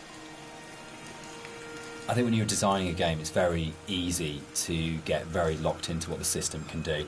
And you're trying to deal with all the different variations of things that if a player does this, then this. And we have to deal with the consequence here. And our lead designer, Andrew, and I talk about this all the time, about you might have an idea, but then how does this radiate out throughout the entire system? And you get very caught in the idea of what the system has to be and how robust the system has to be and this kind of thing. And I think what's really important as a sort of a designer, as a creative, is that understanding that actually the real game is happening in the player's head, and that the system can be whatever you want it to be, but if the game isn't running in the player's head as opposed to on the screen, then you're missing a trick. You're not letting the game be everything it could be. And I think the great thing about working with a game as simple as Esther in a way is that those sort of consequences of player interaction, there's not a huge number of them in the way that there might be with a very mechanically complex game, so you can really heavily focus on. What's really important to me is that Dear Esther started out as a Half-Life 2 mod, and if the Half-Life 2 modding community hadn't championed it and celebrated it and downloaded it a lot and talked about it and loved it, then it would never have been a game. So it's never really bothered me, the kind of is it a game conversation, because as far as I can see it, Dear Esther and like everything that's come after it that's been inspired by it, this was championed by Half-Life 2 modders, and they made it what it is. And so if you've made something that the real kind of hardcore of the hardcore in terms of these are first-person shooter modders have gone, this is really good and really special and we're behind this, then you've already got the support of a really amazing gaming community, and the fact that they championed it, we owe them a huge amount in terms of where we are. And I'm really proud to come out of that scene. I'm really proud to be a company and to be sitting here talking about a game that started life as a mod. Yeah, I think they're the ones that have really kind of like pushed us forward and given us the passion to be able to take it to a commercial level and give us the confidence to make us believe that there's an audience for this kind of thing.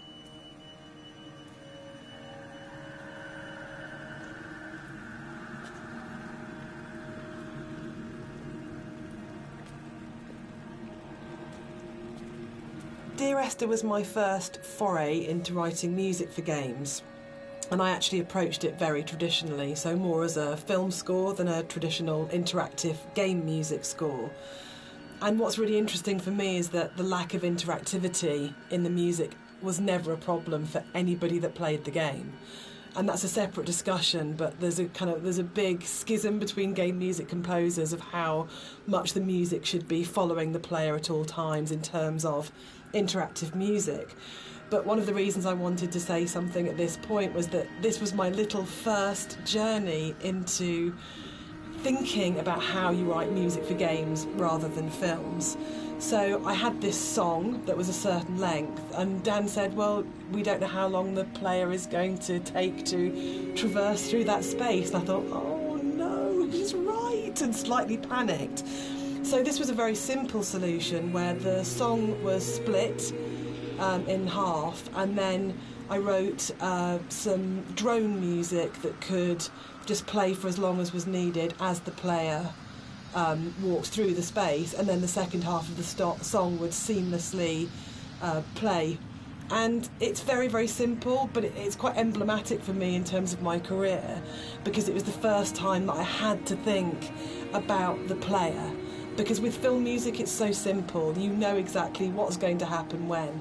But this concept of interactivity was so new for me. So I kind of look back at it fondly, because it's quite a basic approach to, you know, compared to something like Everybody's Gone to the Rapture, where that was an open world adventure where I had to really think about the player and their movement through the space. So I kind of look on this very fondly, this moment in the game.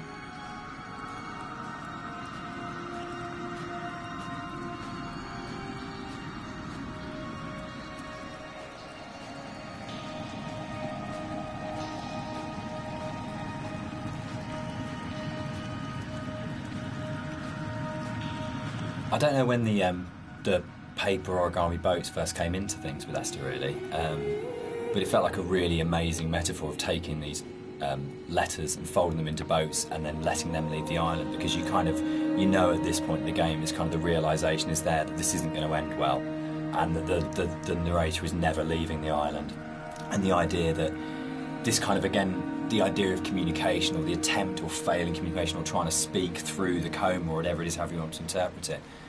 But the idea of putting the boat in the underground river really felt like it kind of reinforced that sort of dream-like kind of quality of the caves, of actually there's something really sad about this one boat, because when you see it go past, you know that even the boats aren't going to leave the island. Like, this is something which doesn't have a tidy, neat kind of like resolution, and there's, even if you don't sort of think about it to that sort of level of depth, there's just something, it's one of those things that I really love about games that you can do, where it's just a moment that has a really distinct emotional tone to it, that you go, there's a pause when you see that boat goes past, that I just think is, yeah, it's something special you can do with kind of media like games.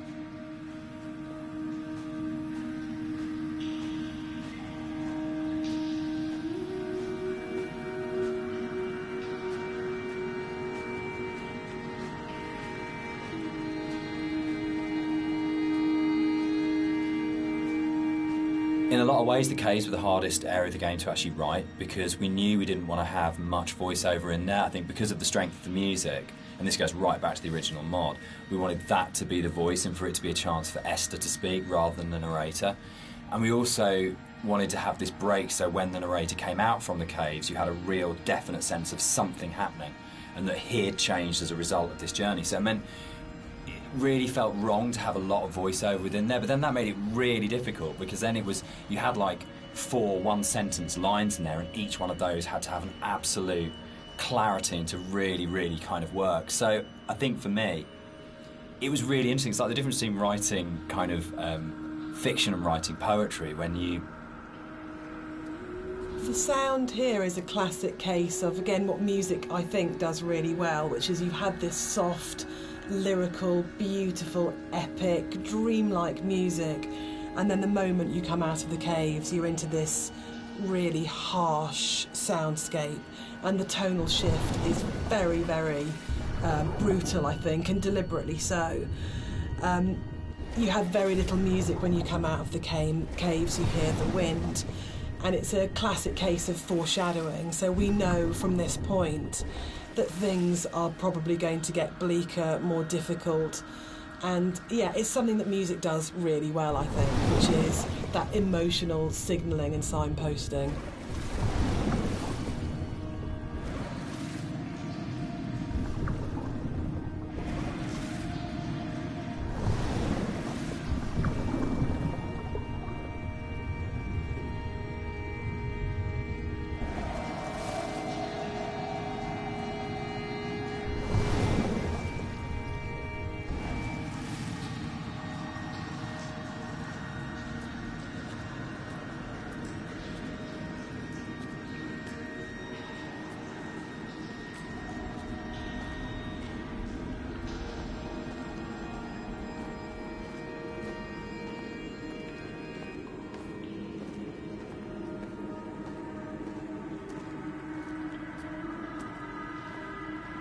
This whole area moved, didn't it? The original mod, this was a Yeah. cave, right at the beginning of the caves where Yeah. everything was written, and it moved to the back end of the level, and we have this long corridor that's full of these kind of...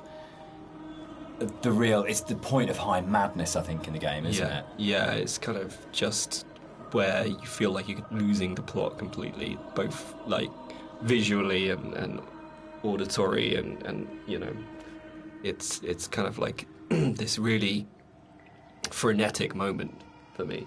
I think it's where you feel most that you're underneath a mountain, and you feel the weight of that mountain, and just I loved the idea when we were, you know, putting through it of what would it actually take to do this, like to actually paint all these symbols and what is going on, and it really is quite an explicit kind of thing of madness of going, you would have to be insane or very, very disturbed to actually do this, and what is the process that this person's trying to work through, what they trying to achieve by this. And I think it really strengthened it, making it a crawl through a tunnel as opposed to just a static location.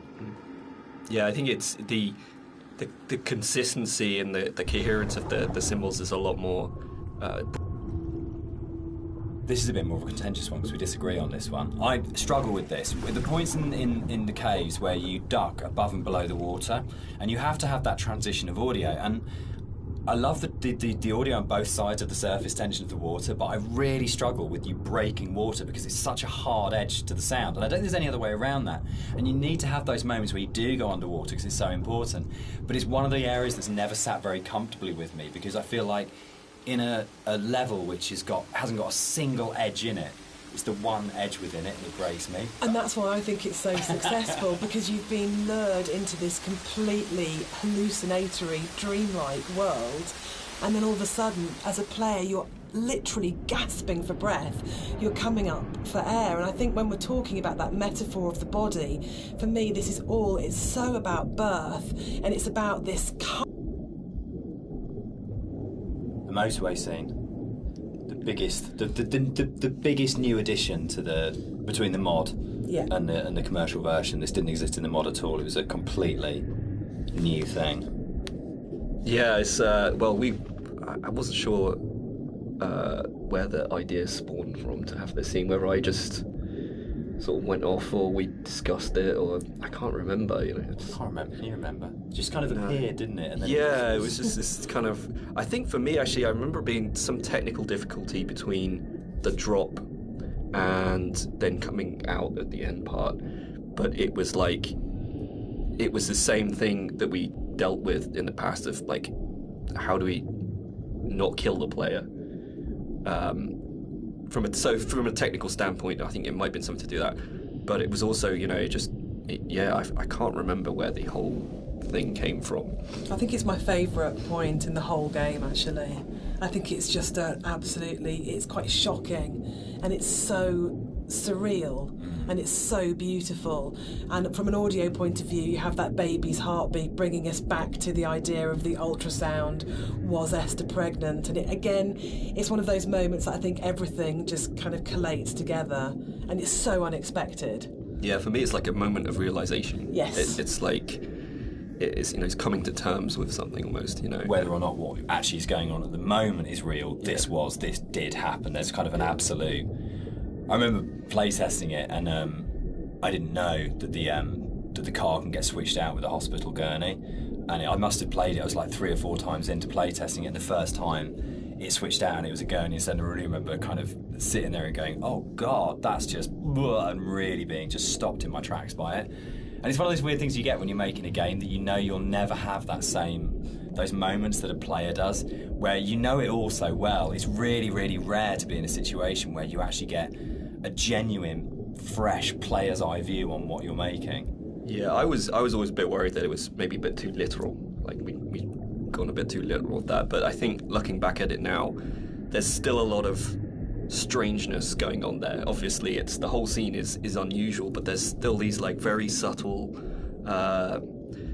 details that are there that kind of still making you think, what does that mean? Like I think if you look closely, there's like coins scattered around and things like that. It's And for me, it's, again, sorry to keep going on about it, but it's about layers of subconscious for me. That you start overground, you go into the caves, you go deeper, you're falling down, it's going down the rabbit hole effectively, and then you go to the deepest level, and that's actually the truth, that's the reality, that's what happened.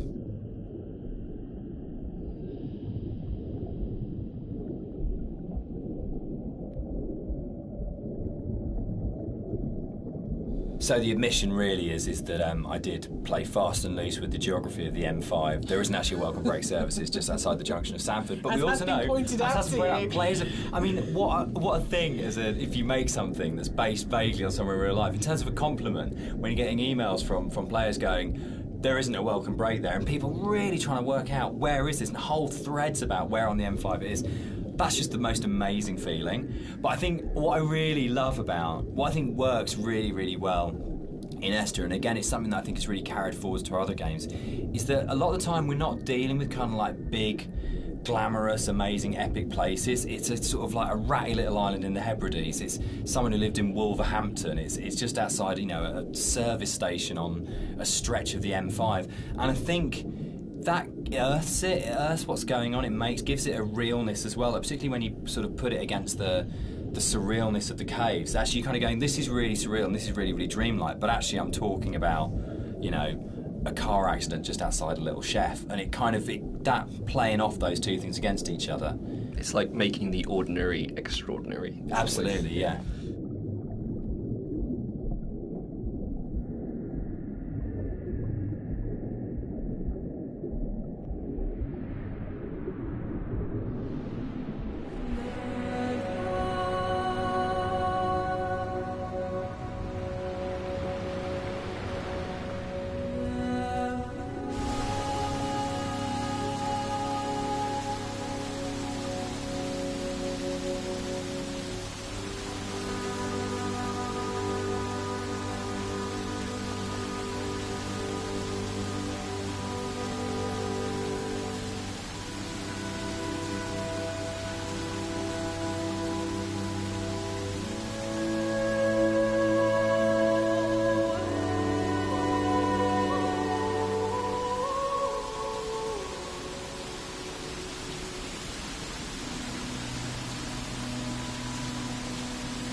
this scene for me is like really, really iconic because it kind of brings this idea of the caves being an inward journey through the body together. It's really kind of like a symbol of rebirth, and it actually brings together a lot of the visual goals that I wanted to achieve with a lot of the symbolism in the game. Like, I've talked a little bit about how the environment was kind of designed to provoke emotions, and kind of the impressionistic style gives you just enough information to make you think of things and feel things. But this is probably like the antithesis of this, and the whole feeling of rebirth here is quite strong. I know Jess. Yeah, the music's really supporting that. Yeah, because we've gone. She sings always, always throughout. You know, we've got always, always, and then she sings never, and a moment of absolute soaring. It's the climax of the music. As you come out of the water and the music kind of swells, and you just kind of, it is like a moment of change has happened in some way, and it's rebirth, isn't it? For me, it's his moment of clarity and acceptance and understanding of the reality of what's happened. And you're literally moving towards the light at the end of the tunnel. Yes. You're actually doing that as you go through. But the music, especially, I think before the music got layered in, that scene was nowhere near as kind of powerful for me. Like, that kind of just totally made it.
Dan and I had worked on lots of projects together, non-game projects, before we made Dear Esther. And I think the thing that links all of the projects that we've worked on together is that idea of hidden stories and layers of stories. And one of the things I wanted to do with the music was to embed hidden little hints and stories into it. So the music that you hear here has Morse code, and the Morse code is spelling out the word Esther.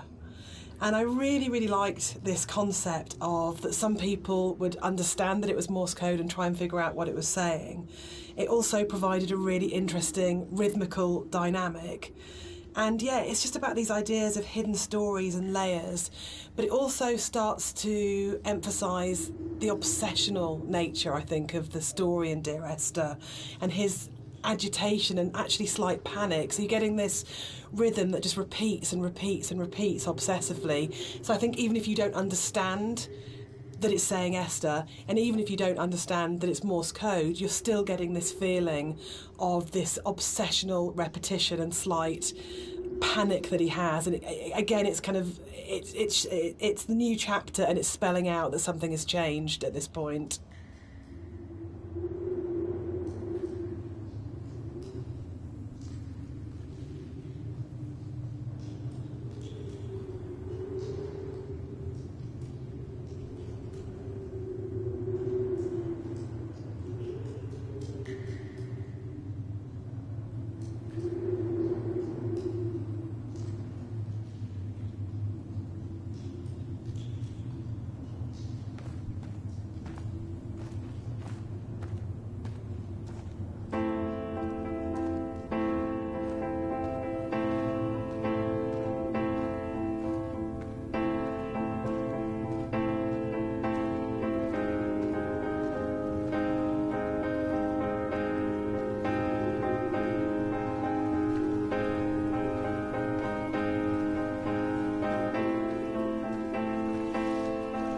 It's probably the level which has changed most from the original mod. I think it's much bigger than the final level in the mod. And one of the major changes in there is in the original mod, the whole side of the cliff face was covered in painting and writing, and a lot of that moved inside to that corridor in the caves where it's really obsessionally painted on.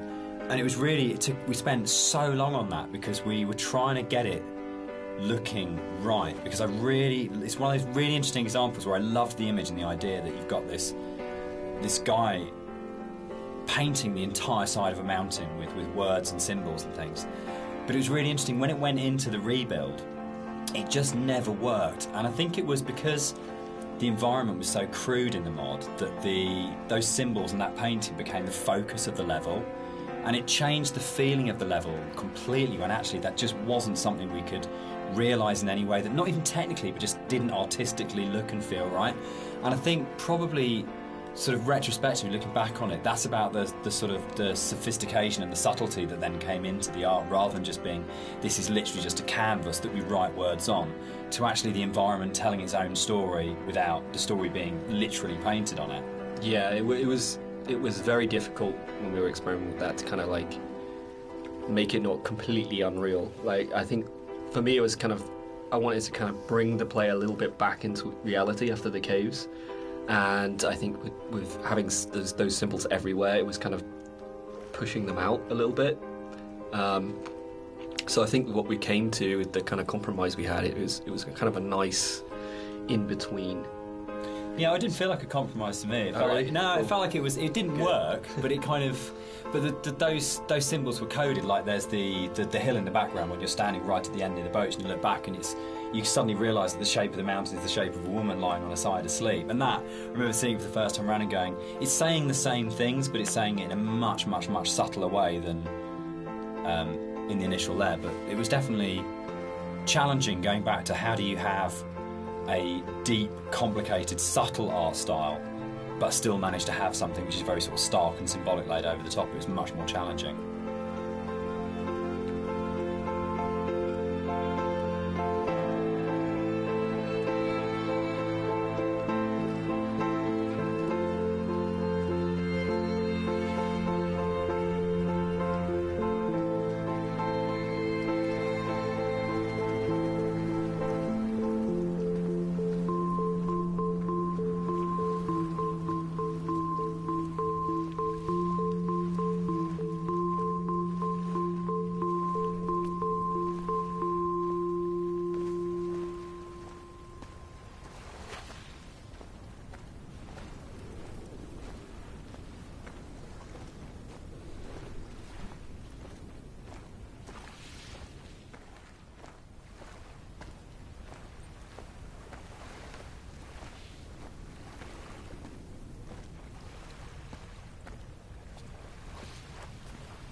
I think one of the most fascinating things for me about planning this director's commentary has been that in previous years, when all the three of us have talked about Dear Esther, we've talked about the interpretation of the player. But actually going through this together, post having made it, we're still surprising each other. Yeah, and I think that's really, really interesting for me, because it shows that we left interpretation for each other and that we trusted each other actually just to get on with it. And because we each brought our own special and unique contribution to the game, we didn't have to, in a way, talk it to death or say you have to justify every idea you have or talk it to death or explain it.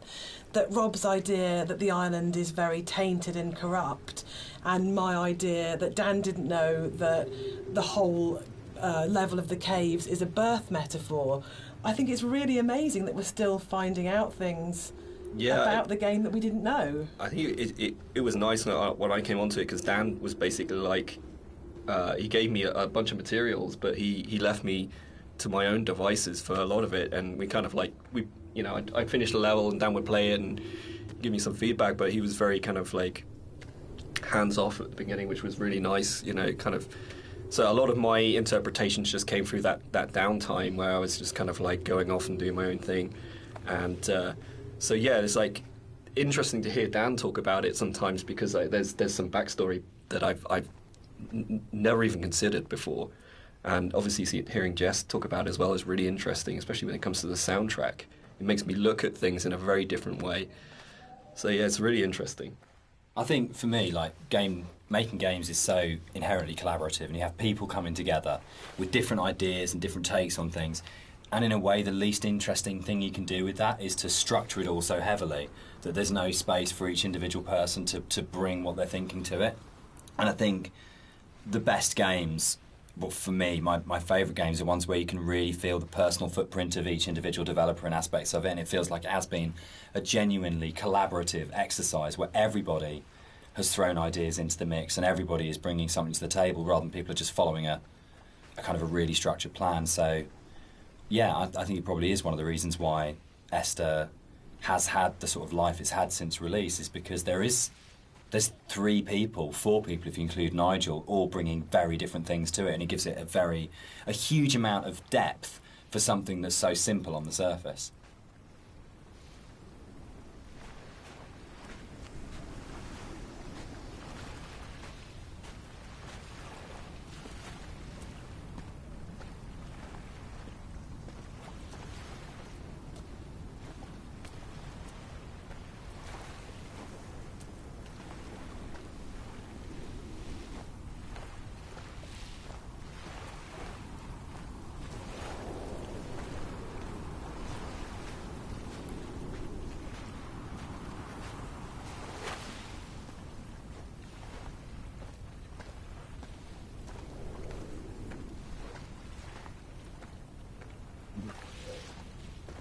I'd been on holiday to Greece lots of times, and one of the things that I always really responded to emotionally was those shrines that you see on the road, and sometimes they're dedicated to saints, and sometimes they're to markate where an accident has taken place. So you'll get photos of the deceased person and flowers and candles, and it always really touched me. And so I said to Rob, I think it would be amazing to get these into the game somehow, and then Rob. One of the really nice things about the move from mod to the commercial version is that we had a couple of years worth of the community talking about the game before we went back into it again. And one of the things that I read on a forum was that someone had constructed this amazing version of the story where they'd decided that the narrator was Paul. And I hadn't thought of that. It was never part of the original writing. And I thought, that's so amazing that as a writer, your audience can find something in what you're doing that you hadn't thought of. So it was really important when we went back in to record the additional set of voiceovers. I thought, I absolutely want to do this. I want to take this idea that's come out of the fans and to run with this and to add an entire new sort of stream of story in there. So we added in a couple of cues within the fourth level that intimated much more strongly that actually Paul wasn't this other character who what's fascinating to me, Dan, is that you're an atheist, but each of the 3 games that we've made are so strongly about religion, either the language or taking allegories and stories. Why are you so drawn to it? I think I'm really interested in people and the stories that make up people. And I think there is like in the Bible, like most kind of religious texts, it's not about what it is, it's about what is behind what it is, and that's what you're really getting to, is the idea of the sort of the parable or the metaphor. And it really felt like, particularly with Paul on the road to Damascus, is a story that many people know and we can understand, and it's about redemption and consequence and guilt and transformation and who you really are and what that means. And it felt like just a really strong, powerful way of... Is Dear Esther a depressing game or a hopeful game? For me, it's kind of like a mix of both, really. I think, like, my interpretation is kind of like, always feel like kind of depressed when I think about the kind of turmoil that this guy's been going through for God knows how long, and the kind of environment he's been in, and, you know, all these events surrounding his story. But for me, I always feel like a little bit hopeful at the end. You know, the conclusion just feels like a relief, and like this is kind of all ended in some way. What do you think, Jess? I think it's a game about acceptance, and I really like that. And I think it's telling that a lot of people with mental health issues have responded really positively to the game, and we get a lot of emails and letters from those people saying that it's helped them through a really difficult time. And for me, that's because it's about the struggle of being human, that it's hard and that we love and that we grieve and we lose, but we come through it. And those things are what makes us human, that it's transformative and that the pain is part of life. And that's a really beautiful message. And I think that's what you do so well, Dan. That's what you write about. You write about what it is to be human. So, Dan, you wrote it.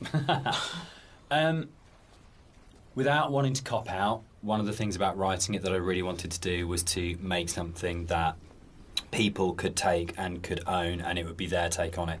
And their interpretation of it mattered in a way that mine didn't. My job was to give them the architecture to interpret in their way. So I think that is a cop-out. I do. I think as a writer you always have. Yeah, I think it's redemptive. But I don't think the redemption is as cut and dried as it's all okay at the end. It's not okay at the end. But there is a release, there's an escape, that bad times will happen, but they will end. And they won't always end positively, but they will end. And that's I think, the redemption of it, of saying that this things are never too shall easy. Pass. This too shall pass. Which my mum always says, you know, and I think that's probably the motto of the Chinese room, actually, absolutely. Isn't it? Like, I don't think it's as kind of openly positive as, say, Rapture had a much more strongly positive end. I don't think Esther has. I think it's much greyer than that. But I think fundamentally it's about coming to terms. So, Dear Esther is the first walking simulator. How do you feel about Walking Simulator? You know what, I think I took offence to it when it first became a thing. But, you know, I think actually I don't mind it so much now. I think the fact that we have kind of taken ownership over it, like that genre has been kind of made our own by not just our game, but like a bunch of different games that kind of embraced it. I don't know, what do you guys think? I'm still really confused about the need to categorise in games, probably more than any other creative industry, and I think it shows that games have a long way to come in terms of how we describe an experience. So I do agree with Rob that it's really positive that we reclaimed Walking Simulator, but I still find it reductive, possibly, as a term. What about you, Dan? I think for me it's people want to know what they're buying and what they're getting into, and I think it's so people understand what a walking simulator is now, in a way that if it was like first-person adventure or slow-moving, not very interactive, story-driven games, they're all sort of really very fluffy. But I think if you buy a game and someone says it's a walking simulator now, you've got a pretty good idea what you're getting. And there's been, you know, there's Gone Home, Firewatch, Stanley Parable. There's so many other really good titles that kind of fall within that group of games out there now, that it does have an identity, and I think that's the really good thing about it. I mean, when Esther came out, there was literally nothing. We had no idea how we described it or what we called it. We actually struggled with that quite a lot when it came to marketing, and sort of ended up being sort of like a ghost story, because it felt like it was the closest thing we could get. But it feels like now you can make a game like this and you can say it's a walking simulator, and people will know what it is straight away. Yeah, I think that's the nice thing is there's a whole group of games out there now that quite comfortably put themselves into that category. And so it's like if we were to come out before and just said it's a walking simulator, people would have been like, well, that sounds terribly boring. That doesn't. Why the hell would I play that? But now people kind of are a little bit. Seek them out. Yeah, now people are kind of familiar with what that means. The people out there who actually seek this sort of stuff out, and it's kind of really cool. I mean, me myself, I would actually do that, use that as a term to search. But yeah, I mean, it's a very simplified term for what our game is. And there's obviously a lot more to it than walking. But I think when you look at other genres, they're also kind of very simplified. You know, first-person shooter, role-playing game. It's, you know, to me it doesn't seem as bad as any of those other things.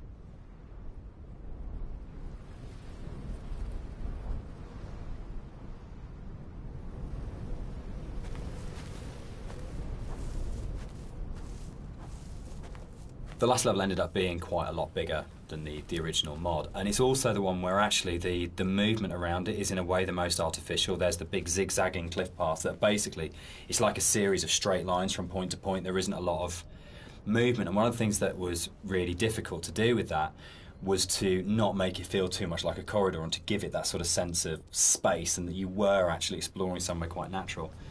I think, Rob, there was stuff which you put in there, like little new beat moments, like the ruins at the edge of the cliff, that just helped the player feel like they were on a journey rather than being pushed through. There's a bit of an illusion of simplicity with games like Dear Esther that people kind of assume because there's not a lot of mechanics and there's not much going on in that sense that they're easy to make. And I think actually it's kind of the opposite in a way, that because they're so simple, everything is exposed and everything has to be exceptionally good for it to work, because you're carrying a player's experience on a fairly sparse, minimal kind of framework. And one of the things that I think was added more frequently in the final version of Dear Esther was the inclusion of a number of ghosts in the game. These are not like ghosts that you'd see in a normal horror game. They're just very loose silhouettes that you will see around the island, usually like quite a distance off, or just kind of somewhere that you'd barely see it out the corner of your eye. I think this is a good example of where it's kind of really in your face, and these are kind of just something that we put in to kind of not just bring some unreal elements to the island, but something supernatural. The overlook, the point about this to me is that it's probably the voiceover in the game that kind of sums up the whole story and the experience. It's almost like a recap of everything that's gone before you start the final climb. And you know it's that pause before you're going to start the final climb and before the game's kind of builds to a climax. But you can also see the whole level, and it's like the idea that you are standing looking down on your own journey, a bit like the idea of your life flashing before your eyes, or sort of like seeing your body but having an out-of-body experience at the moment of death. And it was really designed to try and get that feeling as the player that you stop and you take stock of everything, and there's a bit of a sense of there's no going back.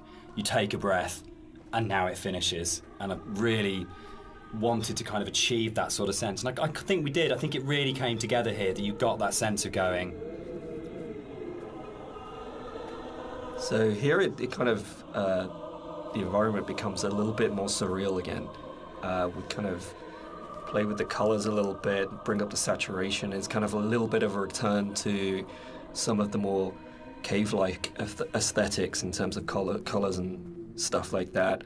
And it's kind of there to kind of signpost another significant moment in the game, or something that's leading up to the significant moment. It goes back to this kind of idea of having these emotional signposts in the visuals of the game, without it being overly obvious, and some of that emotion. The music that's playing here is a repeat of another cue, and originally we hear it played on the piano, and the string quartet take on the piece here. And it's one of those really nice instances where we were in the studio and I had this idea of how it was going to sound, and I thought it was going to be quite full and rich and, yeah, full-bodied. And then one of the string players said to me, "This is wrong, actually, for what we're playing." And they said, "Let's strip out all the vibrato, let's play it in a really Scottish, plain style." And it absolutely transformed that piece, and it's one of the really special things about being a composer, is that you get to collaborate with people who come fresh to it. So you have this preconceived idea of how it should be, and then they say, "No, why don't we turn it around and think about it like this?" And it absolutely fits and works for that scene, because what we're getting at this point is a sense of fragility, of an ending, and it's almost reminiscent of a funeral procession. It's slow and it's dirge-like. But yeah, it was just a lovely moment where they gave something of themselves, and that's what's amazing about working with. It was possible that this last section of the game could have felt quite laborious and forced because it's two long zigzagging paths that just go up, and there was a real importance to getting it right. Quite a lot of work went into it. I think at this point for me, you probably as a player understand that the narrator's going to die at the end and that this is it. And that unlike where the rest of the island, there's this sense of this could just keep and keep going on forever and ever and ever, and you're going to keep the motif of come back, come back. With the climb being quite a poignant moment of the game overall and of the story, it was quite a difficult task to try and make that climb still interesting and not too laborious, because it's kind of this zigzag up there with nothing really. There's no real environment. You just kind of have the sea on one side and the cliff face on the other.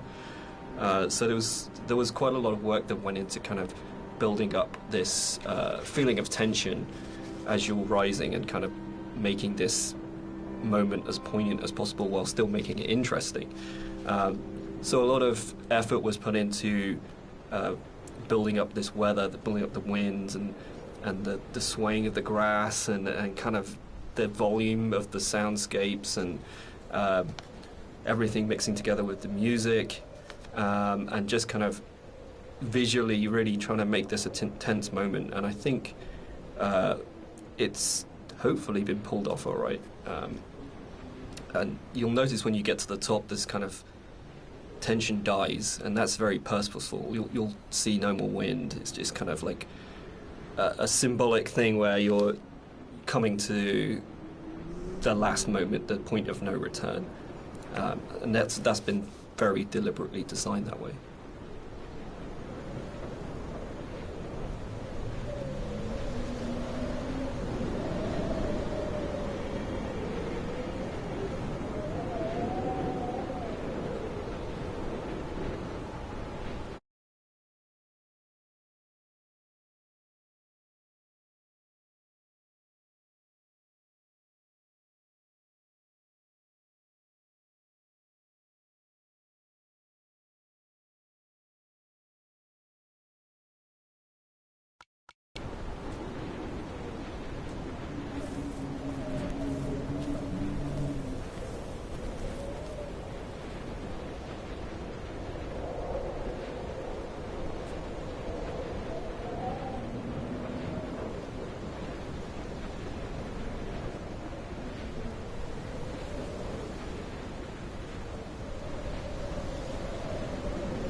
had a lot of debates, didn't we, about the ending of the game and whether the player should retain control or whether it was okay to go to a cutscene at this point.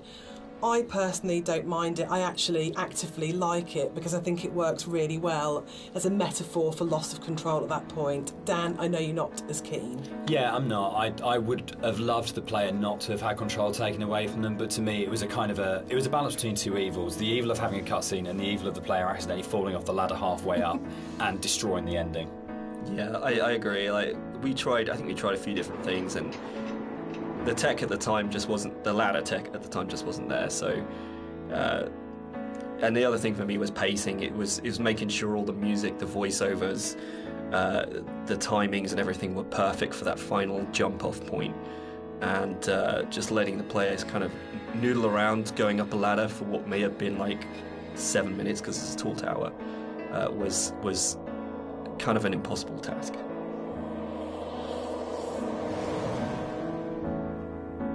One of the things that I enjoyed the most on working on Dear Esther was Rob's beautiful visuals were so inspiring, but Dan's words are always so amazing to write to. I think that's where we start as a partnership.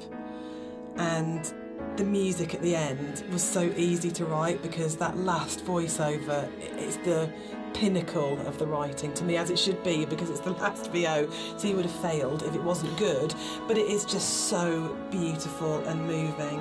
And for me, talking about whether it's a hopeful ending, the music is really hopeful at this point, and it signifies to me transformation, freedom, escape, acceptance. Yeah, and it was just a beautiful cue to write, actually. I don't know, I can't remember quite where it came from in the mod, but the moment when we went, or we could put the bird in there, and you could see the bird's shadow, and actually it turned from being kind of like a straightforward literal suicide into a metaphorical, or to my mind, kind of like, I always really believed the narrator did turn into a bird just before they hit the ground, and that was really important. I think it's probably the strongest ending in any of our games so far. But yeah, I'm very proud of the way everything came together in that last section. Yeah, I think it's the bird thing is particularly interesting because I think it was in the original mod, but the timings and everything were just all off, and you never really saw the seagull.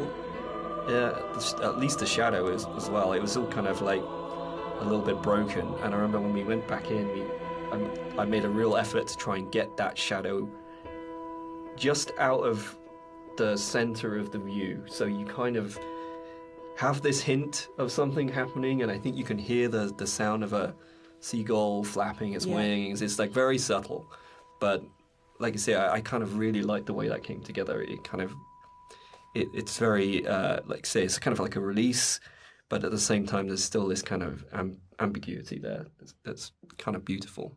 And I'm really proud that I got the monitor in at the end for ending of, it goes into the hospital monitor signifying the flat line. And I think it's one of those moments where you never want to be so clever that people notice it and it takes them out of the moment, but it just flows in through the music, and it just feels like everything comes together at that last point. That last VO, Rob's amazing visuals and the music, and it feels like a really, really strong and beautiful ending. And then in the last second, Nigel Carrington's delivery of just those two words have come back, where he just pitch perfect. Yeah.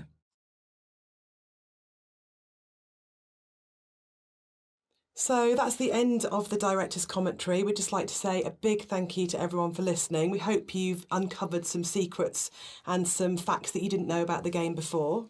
We'd also like to say a huge thank you for buying the game, and for all our fans who've been behind us and been behind the game and have kept it alive all these years. It's a real privilege that it's still out there, still such a title that people love so much.